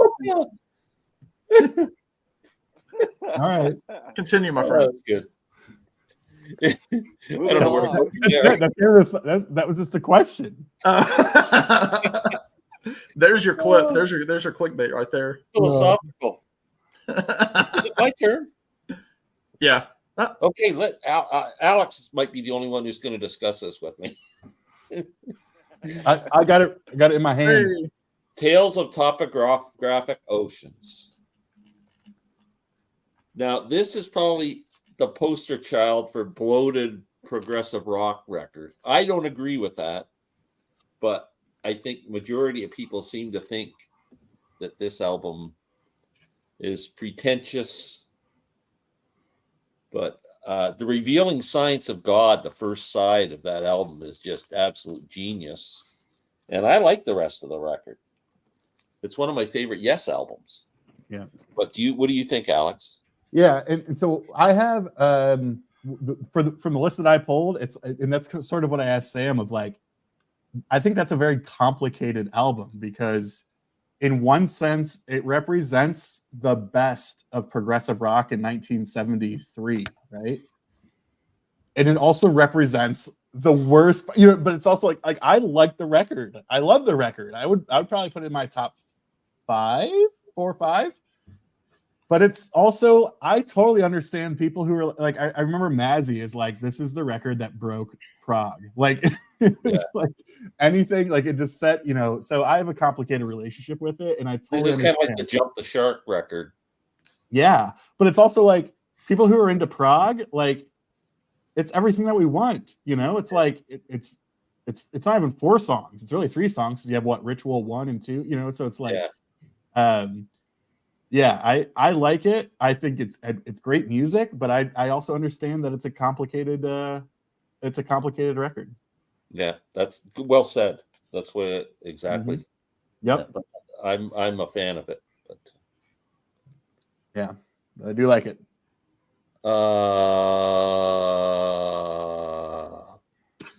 Grease was huge. The Grease soundtrack. I don't know. I was never into that. Yeah, they were talking about my Bee Gees pick and how the only good Bee Gees was Saturday Night Fever. So. Oh, I can't do that. Does American Graffiti count? No, it's a comp. Grease 2 did have Michelle Pfeiffer. Ooh. A pretentious prog album. Is there such a thing? Never heard of her. Yeah. I totally agree with you, Alex. Like a triple IPA with 6 sorts of hops. It represents the best and worst of it. FBA is smarter than all of us, but that's a brilliant comparison. He's a smart dude. Yeah. I mean, it's like that's a brilliant comparison. Is like it represents the best and the worst of these types of things. Yeah. That's a great comment. Holy shit. Yeah. James Cool Rider was I forgot everything about Topographic Oceans after every listen.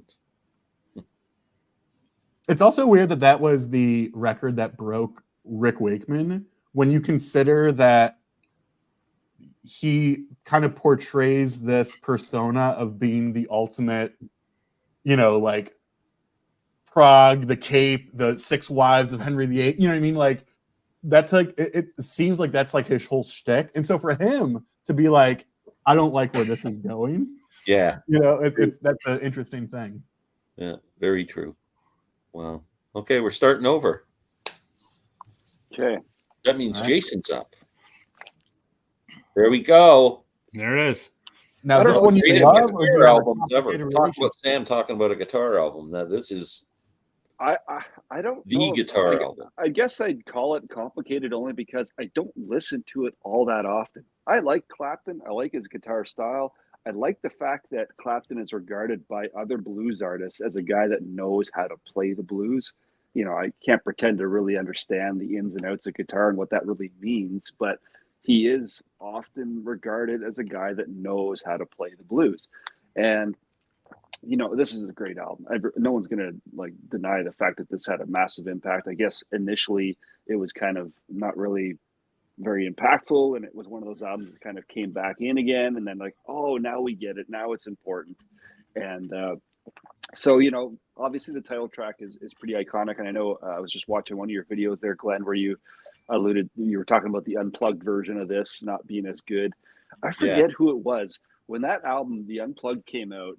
There was a guy, it was a famous guitarist who shat all over the Unplugged version. I don't think it was Joe Walsh, but it was someone who was a really well-known guitar player saying that was garbage. He shouldn't have done that. He ruined the song, and he was really upset that Clapton had turned that into an acoustic piece. I still think the acoustic song is beautiful. I love it. I think it's inventive and different. But the title track is just unbeatable. It's a masterpiece of a song. Bell Bottom Blues is on here. What's the other one called? Nobody Knows When You're Down and Out. There's amazing classic tracks on this. But to me, it's a double album that I don't play too often. I don't know why that is. You're forgetting to mention what makes that album so magical. Dwayne. Dwayne. Dwayne Allman's playing Dwayne, on that. yeah, Dwayne comes into the studio, sits I don't know down. if that and album would have all been of a as sudden- good without him playing on it. it's kind of cool, eh? Like you get this guy, like Clapton is God. You know, when you think of Clapton, you think of those graffiti tags all over London. Clapton is God and stuff. And then he goes to the States, and then this other guy who's, you know, not quite as well known, obviously, but the guy who's a guitar god says, "I need this guy on my album," which I think is a tinge of humility that I don't normally attribute with Clapton, especially nowadays where we see him as kind of a bloated ego and, you know, very vocal on some pretty contentious topics. But It's kind of how Glenn felt about bringing Alex on this live stream. yeah, Yeah, pretension. We needed him. yeah. So anyway, the Was Dwayne gut-wrenching, factor but- is pretty awesome, right? So great album. So- I wouldn't say it's filler by any means, I but just called you it's a definitely genius. a double that I Alex. don't. There's not a bad song on that album. not a It's bad amazing. song. And And I you call got to Glenn think pretentious. that album is like pouring his guts out because he's madly in love with George Harrison's wife, and he can't tell unreal. George, and he can't get her on. And you can feel his pain, the pain Yeah. of this love thing that he's got going Right. on. That whole album is just like ripping his Yeah. guts out. It's like Steve with me and his wife. yeah, kind of. Yeah, it's like he can't get over her until she gets out from under him. You know, it's like it's a whole thing. Yeah, something like So, that. Beautiful album, great stuff. Literally and But- metaphorically. You know, Also read that. It Clapton's is a a Columbus. great guitar album. It is one of the Clapton's a Columbus boy. If you like guitar, you gotta love that album. Correct, Sam. Live, Throwing Copper is technically a Throwing double. Copper. Wow, Okay. holy shit. Lightning album that crashes in No one the talks woods. about it anymore. I thought you said Imperial Scouts. It's a Star Wars joke. Don't worry about it. Got it. You won't get it. Pete Townsend. We talked about Pete Townsend. Pete, Led Zeppelin sucks. Townsend. Did Pete Townsend think Led Zeppelin sucked? We thought a lot of people did. Anyone mention the Peppers, California? I would say Cell Portrait by Dylan is a great double album. Wow. I think it's gained a bit more respect than it had for many years. But when I think of Clapton, I think 80s Armani suit. Huh. How can you think about that? You got people shit on Clapton. I mean, you got the Yardbirds, John Mayall and the Blues Breakers, Cream, Blind Faith, Derek and the Dominoes. If he never did another thing for another 100 years, the guy's going down in history as one of the I almost a wish- I was resume like that. disappointed. Name one I was so person. disappointed when he became like political. I'm like, dude, shut up, stop Yep. talking, just Absolutely. Yeah. get out Don't of be the a wanker. spotlight. Just be a musician. Yeah, just shut up. Eric's follow-up album where he poured his guts out for his love. Right. Is Wonderful Tonight a sequel to Layla? Yes. I Kind of. guess you could say that. It Yeah. was still about her. The Yeah. Division Bell is a double. Is the Division Bell a double album? I actually I don't know I just don't because know. it came out. It was what 94, Yeah. and so I mean that was on CD probably. CD era, and so I just That's don't one know. of those on CD. It was a single, but on vinyl was a double. Yeah. If I'm not mistaken. And I know on the original vinyl it came out as blue. I know all the reissues are double. I don't know that. I just not to doubt you, John. I just don't know. Yeah. But it's like those records that came out in the mid '90s. It's hard because they were recorded for CD or whatever. But Rob, you're up, buddy. I'm up. All right. This is a bloated wonder, and I know Glenn will agree with me. I'm a bloated wonder. No, it shouldn't even exist. The Eagles' Long Road Out of Eden, the first studio. I hate Eats and Long Road Out of Eden. It's kind of the same thing. Oh, what a horrible Rock album. your it's not even me. It's not even me this time. I know. That's why I'm just like I'm amazed. So this was their album from when did this come out? Like 2007. They put it out through Walmart of all places. Yeah. But it was the first album they had done since the Long Run in 78, 79, whenever that came I out. lined up in front of a Walmart think it was before 80. 7 a.m. to buy that frickin' thing on day one. Explains a lot. I had it on Put it in CD, my but I stereo, and I bought the CD and put it in the car and went, I wasn't even born yet. is this the beat? Is this the Backstreet Boys? Did they put the wrong record in here? Easy. Sam's right here. It sounded like a boy band. Everybody. Okay. Sorry, Rob. Can I talk now? Like, I mean, it's only my record we're talking Don't get about. me going. Sorry. Well, you'll have your turn, Glenn. Just chill out. So this was other than Hell Freezes Over, which was half live, half new songs. This was the first, new studio album in forever, and it was after they turfed Don Felder out of the band. It's a double, and there are flashes of earlier Eagles stuff that is good, despite what Glenn says. I mean, it opens with No More Walk in the Woods, which sounds a lot like Seven Bridges Road. Beautiful 4-part harmony. Beautiful song. There's How Long, which if I'm not mistaken, that was a J.D. Souther song that they used to do back in the day, but they had never released it, so they recorded it for this. Joe Walsh has a good song here, Guilty of the Crime. I mean, basically the first disc on this, if it had just been the first disc, wasn't a bad Eagles album. Would it have been their best? No. Would it have been their worst? Certainly not. It would fall somewhere in the middle, I think. But what weighs it down is the whole second disc is a snooze. I don't know who was in charge of that half of the album, but it doesn't even feel connected to the first disc. It's so, they're just so distinct. And yeah, I mean, the title track is on side 2, but even it's not very good. I just, Glenn waited a lot longer than I did for a new Eagles album because I'm much younger than Glenn. I didn't wait 30 years or whatever for this, but I waited a number of years to hope that there would be a new Eagles album. And I think Glenn and I both agree, huge disappointment. Like, I mean, it could have been incredible. But it would be my pick as the number 1 most disappointing release ever. Yeah, it would be up there, certainly. Wow. I agree with you. If it had been just a single, it wouldn't have been so bad. I think that's why I hate it more than maybe I should hate it, because it was just such a disappointment to me. Yeah, we had expectations. I'll tell you what, my mom, what year was that? 2007. How old would I don't know how my mom would have been in her 70s. Yeah. And she liked the Eagles.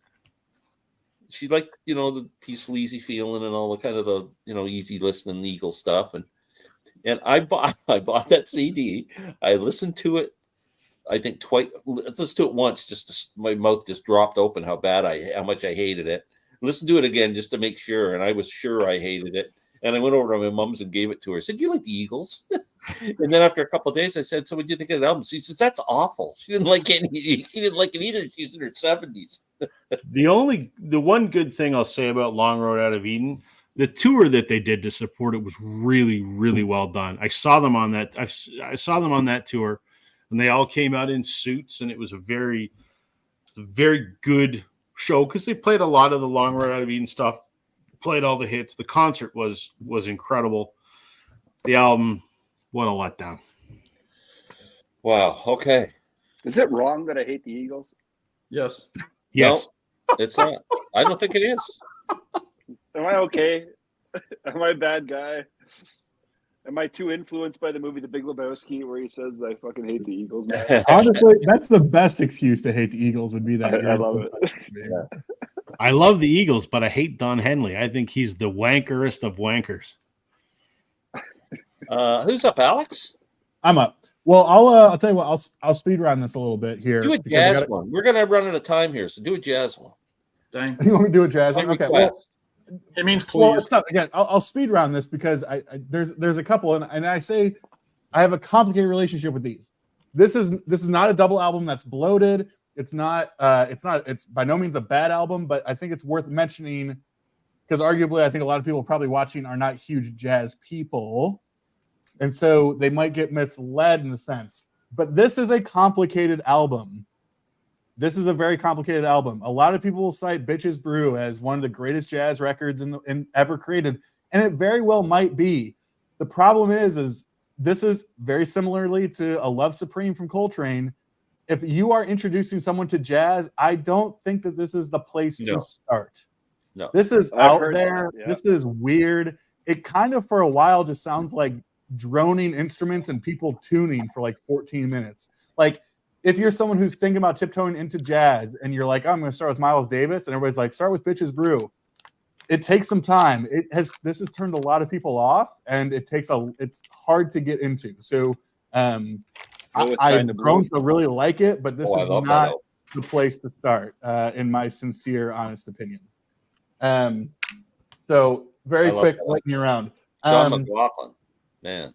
Right. Now, I would say starting with a tribute to Jack Johnson would be the perfect place to start. My favorite Miles Davis album. Yeah, I mean, it's a little bit more.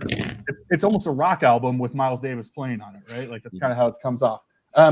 In the same vein, for the nerds out there who like Soft Machine or the Soft Machine, again, our boy Roy is not here. He would be the one that's like, Alex, show Soft Machine. Same thing. Soft Machine. This was a quote unquote groundbreaking record that came out. Third. I believe, in That's a good album, yeah. 70 here. This is third. This was a huge change from the first two records. This is also not very fun in terms of getting into this band. This is like free jazz. This is squonking. This is like, what are they doing? Here's the cool. This is a cool promo copy that has the timing strips on it. Timing strip is in great shape too. But here's again, it's one of these double albums with 4 tracks. Facelift, 18 minutes, 54 seconds. Slightly All the Time, 18 minutes. Moon and June, 19 minutes. Out Bloody Rageous, 19 minutes. It's all free. It's swanky. The production is on it is awful. It takes a while. So if you're like, oh, the Soft Machine, I've heard of Soft Machine. Aren't they like Canterbury? Not this. And last, this is just bad. This is probably the only like double record I had that I'm like, you know what? It's just not a good record. Here's a throwback. How about the Kinks' Preservation Act 2? Wow. This was now, I actually really like Preservation Act 1. One of my favorite Kinks songs is Sweet Lady Genevieve. I love that song. And then they're like, let's do, we're the Kinks, we're the Davies brothers or the Davis brothers. Let's do something super conceptual and keep doing it, like all that kind of stuff. And so they're like, we're going to do a part 2, and it's going to be a double album. There's not a lot of good stuff on this album. I think this was 74-ish, 75-ish, something like that. Yeah, so shout out to Preservation Act 2. Not that great. All right. Sam. I'm going to show, again, a record that I love. I talk about it all the time. Welcome Interstate Managers by Fountains of Wayne. I mean, this is the album that has, obviously it's got Stacy's Mom on it and their other song, Hackensack, about Hackensack, New Jersey. But it's just a really, really solid, jangly power pop record. It's got some great hooks. It's got, the great harmonies with Chris Collingwood and Adam Schlesinger, who's the bassist and main songwriter. R.I.P. With Adam. Yeah, he was one of the victims of COVID, unfortunately. But there's really good songs on here, like Valley Winter Song, which is kind of like this breezy country song. Bright Future in Sales is really, really solid, just like early 2000s kind of punk pop. Super Collider is kind of trippy, kind of like, Champagne Supernova kind of feel. Peace and Love is kind of like a hippie anthem. So it's got a whole like gamut of pop tunes on it. I mean, again, it ranges from jangle pop to punk pop to rock and roll to some country, a little bit on it. Really, really solid record. This is just a fantastic record from 2003. So it's 21 years old. And I'll show a second one as well, kind of from the same era. And a few of y'all might appreciate this one. This is Transatlanticism by Death Cab for Cutie. Wow. Again, another one of those, kind of seminal albums. Y'all were talking about Smashing Pumpkins. I would say this is probably the seminal album for Ben Gibbard and company from Death Cab for Cutie. Again, kind of an indie. A lot of people called them like emo, like music in the early 2000s. But I look at it way past that. I just think Ben Gibbard can really craft a song. He's got some great settle down.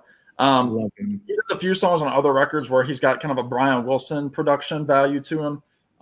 He's obviously got probably maybe a little bit of Elliott Smith thrown in there. Obviously, the Beatles are and some other stuff. Most of it's mid-tempo, but this is kind of a concept album, again, with the title Transatlanticism. It's about, a long-distance relationship. I mean, you've got songs like The New Year, Title and Registration. The New Year. What's the other one on here? A Lack of Color is a good one. Can you play that, Sam? What, The New Year? No, A Lack of Color. Can you play that? I've never tried. I could try it. The Sound of Settling was kind of like the poppy, like, Oh, what a perfect pop fucking it's song. like 2 minutes, 10 seconds, but it's like, it's just one of those like crowd. It's very early Beach Boys. I thought, literally, Sam, I don't know if I told you this joke because I'm a big Death Cab fan. For the longest time, I thought the lyric was the sound of subtle rain. How do you compare that album to Plans? I prefer Plans. This was a latecomer to me. Again, this was also a reissue for their 20th anniversary. So they just did that big reissue, and there was a lot of love for it, a lot of talk about it, and then no one was really talking about Plans. And I thought Plans was kind of critically a better album, but it's probably a better crafted album production wise. But this is the album that they're like, okay, Ben Gibbard can write songs. And then Plans came along. It's kind of like cemented. I mean, that had I Will Follow You Into the Dark. It had there's another Crooked Teeth on there. Song. Marching into Manhattan or Marching Marching Man's in Manhattan. Yeah. One of my favorite songs, Brothers on a Hotel Bed. Oh, yeah. That's one that I play on when the I car. come and visit, that will be us. Oh gosh. The point is, Jason, to your point, if people are like people who are like, I have no idea who Death Cab is, you recommend one of those two. You just recommend both of them, right? It's like Plans and Transatlanticism. I mean, The Plans probably has a few more hooks for like a pop sensibility. This one is just it's deep, it's sad, but it's a beautiful record. Isn't that title track's like 10 minutes long, isn't it? Oh yeah, and it's fantastic. The song Transatlanticism is beautiful. Yeah, it is. You could have done that for your prog tag, asking for an epic song, Sam. That or I Will Possess Your Heart from Narrow Stairs. Yeah, but that's because it's got like a 4-minute bass line. I love it. Oh, I love it. What a great intro. Seriously, no, I did see that. I saw them a year and a half ago or so here in Columbus. Amazing. I mean, Ben, his voice is spot the fuck on, like perfect. But they played that, and like that whole bass intro was just outstanding live, killer. Yeah, that's a good song. Jason's gonna be jamming to that tonight. Yeah, I will. Yeah. So anyway, those are a couple. Yeah, those are, I guess, the last two. Okay, well, I'm just going to quickly show three, and these three double albums would be in my list of my favorite 50 albums of all time. Wow. One, my favorite Stones album, Exile on Main Street. I thought it was Hackney Diamonds. All killer, no There has to filler. be a Hackney Every choice. song on this album is freaking awesome. My favorite Zeppelin album, Physical Graffiti. There it is. And my favorite Hendrix album, Electric Ladyland. Yep. All three of those would be top albums of all time for me. I want to give two very quick honorable mentions. These didn't come up. I think people hate this album. I remember, Glenn, you would appreciate this. I remember seeing an interview with Steven Wilson where he was talking about his favorite albums, specifically on sonically the albums that sound the best. And he mentioned this album as one of his favorites. And the panelists were like, wait, really? Are you serious? But I listened to this. I know a lot of people will go to his other major double, but I really like Blue Moves from Elton John. I don't think I've ever heard that album. I almost pulled it. No. Yeah. I really like this album. I know it's like a lot of people say this where it jumped the shark a little bit, but I think this is super creative. It's out there. There's no hit. I mean, no real hits, right? Like he was a hit machine, and so the whole record is like a deep cut for, more or less. But I really like Better that or album. worse than Goodbye Yellow Brick Road? Well, I mean, it's just tough because Gilbert, it's got all the hits. It's so that's what everybody's going to go to. But I think That's a very proggy out, like Blue, because my dad loves Blue. My dad's a huge Elton guy, and when he was a kid, I mean, Elton was like a sanctuary to him with his childhood, and that album in particular, the orchestration on it, it's just it's great. very different. Like it just doesn't have the same sort of like 4-minute pop song. It's very orchestrated. Yeah, I guess proggy in the sense of more conceptual musically. But then quick shout out to this guy because we don't talk about him enough, and this is to me a perfect double record. 1987, Prince, Sign O' the Times. It's funk, poppy, soulful, kind of getting into obviously what he would get into later in the 90s. But yeah, I just think, and he actually had a number of double records, which I think a lot of like pop and soul and funk artists were not doing. But 1999 is a double as well. This came out in '87, Sign of the Times. This has everything on it, and really sort of marked the big transition into his later stuff. So yeah, I have a lot of respect for Prince, but I can't get into him. I never heard a Prince album I like. I like about 5 songs. Yeah, that's it. It's weird, but he's certainly a talented dude. There's no doubt. Bloated, Vince Neil interested. Sure. 10. I don't know if I've ever heard that. Sam, have you heard that album? Yeah, it's his one solo album. Came out in 2014. Or the Worlds. He does a version, Glenn, Road, eh? on that record. He does a version of Duquesne Whistle by Bob Dylan. Oh, really? Which came out it was 2 years after that album came I love out. that track. Yeah. Johnny Winter, Second Winter is a great album, but it's a 3-sided record. First 3-sided record. Oh wow.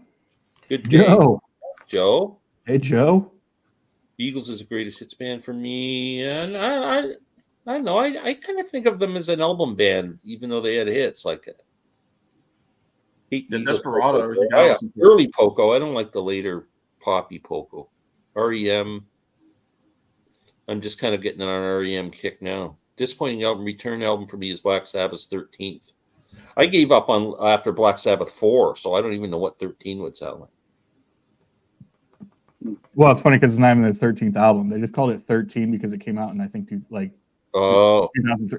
Yeah, it was very, it's weird. It's not actually. James went out on a limb. See that? He went Bitches Brew right off the start.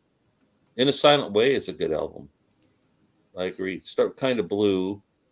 Yeah, that's kind of the starting point for sure. Yeah. I didn't hate 13. A tribute to Jack Johnson, also much better for me. Yeah. Miles in the Sky. Boy, I like some kind of Kinks motivation, not all of some. I've never heard that album. Joe's Garage. See, I'm not a fan of Joe's Garage. Alex and I are working on a Zappa. We're going to be doing a Zappa video coming up. He's the central scrutinizer. I'm sure that those albums will come up in the discussion. Why does it hurt when I pee? Oh, yeah, that's going to be great. Almost grabbed that one, James. It's hard to consider the whole series as one album. Joe's Garage, as silly as it is. Yeah, musically it's good, but here's your $50, Mary. Yeah, Alex, total power pop for them. Joe's Garage is fantastic. See, Joe likes that one. Earth, Wind, and Fire. 20th anniversary last year for Transatlantism. Man, flies. And the Postal Service record was that same year. And now they're touring together. Yeah. Death Cab is from Washington. Seattle. Glenn, that guy is being a potty mouth again. Yeah, I know. We should. Oh, he's sorry. I should save it for the After Dark. The Story of Exile is a pretty cool story. Glenn, if you have all the 3 shows, you have had all the 3 showstoppers, eh? Thanks, Dan. I don't know what ones, but Blue Moves. It's horrible. Sorry. Dang, John. Horrible. Tell us what you feel like. Thanks for your opinion, John. Blue Moves is so good. Tonight is a killer track. Blue Moves equals blue balls. Tim again.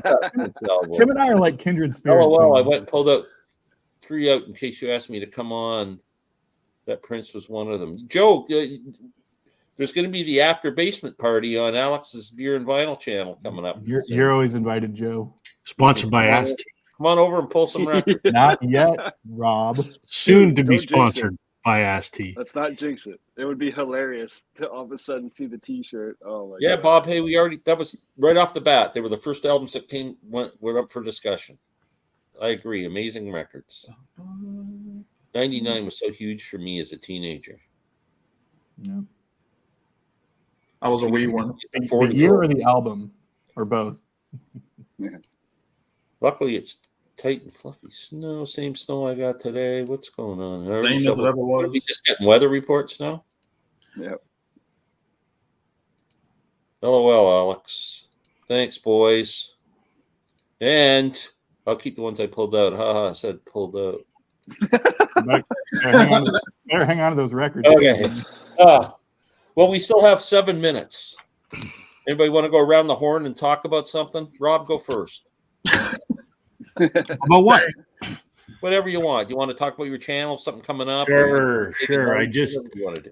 I did a couple videos last week. I did the 3 wedding songs for my pal Mike at MGK Boston. Has pushed That to 1 was million great. subs. My real wife wouldn't be in it, so my fantasy wife had to be in it. And what else did I do? I did I did something else. What the hell did I do? There was another video. Jesus, I gotta even look it up. I don't even remember what the hell the other one was. Hold Oh, on, you bear did. with me. I just watched your video. Yeah, what the hell was You it? did Oh, the 10 record thing. Yeah, you did the one That for album right? challenge from oh yeah, that was the one that had my fantasy wife in it. Yeah. No, yeah, she was in that one too. She's in both of them actually. So that was the 10 album challenge from Frank Landry over at Channel 33. You get your spouse to pull 10 records from your collection, and you talk about it. I'm You sure should do they're it, Glenn. watching, but I don't know if I'd be scared to death if she came down here and pulled 10 records. Why? Or she actually knows or pulling them blindly, or No, actually? well, you can do it blindly, or you could do ones that she wants you to talk about. Kim Yeah, but came I- down here and just pulled ones that I'd she be wanted. talking about, because I could know the albums I'd be talking about. Well, you should know all your albums, shouldn't you? Hmm? You should know all your albums, right? So she could pull whatever, and you should be Oh able no, to see. at random, I wouldn't mind doing it, but if she No. pulled the ones that she wanted me to talk about, I don't want to talk about them. I enjoyed it. I thought it was fun. I don't mean to throw another wrench into this, but what if you're single, lonely pieces of shit like Sam and I, and we don't have people, and we don't have people to pull? Just hire an escort and say, I don't want you for sex. Yeah, I just yeah, need bring you a to maid. pull 10 I thought records. you were bringing an Asian. You're like, Call Molly Maid to come over and you're like, baby girl, come and pull 10 records. I'll give you $100. I need you to pull something, and it's not what you think. It's some wax. Yeah. oh. Okay, Sam, go ahead. What do you get us out of the gutter here, Sam? Yeah, please, boys. I just did finally the 4th part of my series of why I love this artist. I did John Prine. Oh, I love that video. I appreciate it. It was a long time coming, and I hadn't done a VC related video in about 5 or 6 days. I've done a few songs, which that's the other thing. I've put up a couple of originals that I've never posted on YouTube. One of them I just wrote. One of them dates back a few years, but I've never put the one on YouTube. So I've got a few new songs on the YouTubes, and then my John Prine my John Prine kind of story and why I fell in love with John Prine. Hopefully in the next coming days, I'll be doing Mike MGK Boston's Valentine's wedding, contest to make me cry a little bit, like Randy Nelson. And I'm gonna get cheesecake even if I don't win, because when he comes up here in May, he's bringing cheesecake. Is that a euphemism? No, it's literally the whole thing is for his wife's cheesecake. So Jason, what do you got going on? Just pass. Are you going to make a video?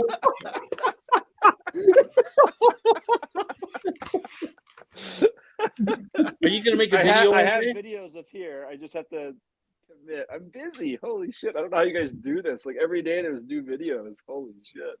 What do you do? What are you doing that's so busy? Just give us an idea. Know. Life is busy. I don't know. I'm never home. I'm always doing something. But really, I have ideas. I just have to do them, and that's the story of my life. Procrastination. Jason's I'm gonna never doing anything. So.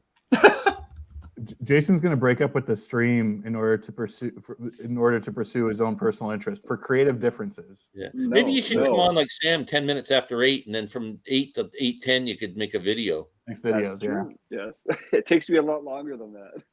Yeah, Alex, you got anything going on, buddy?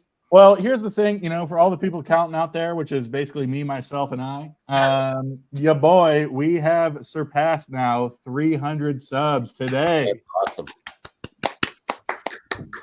Just wave to all my fans out there, which is just awesome. We love to see it. We will be live on my channel immediately following this, The Basement After Dark.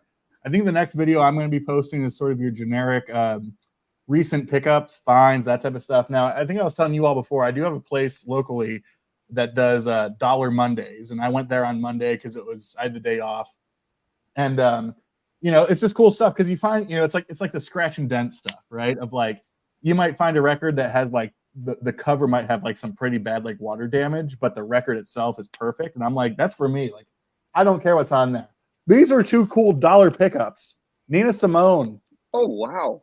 Both Nice. of these. We got Nina Simone in concert and then the Amazing Nina. Both of these Wow, were for $1.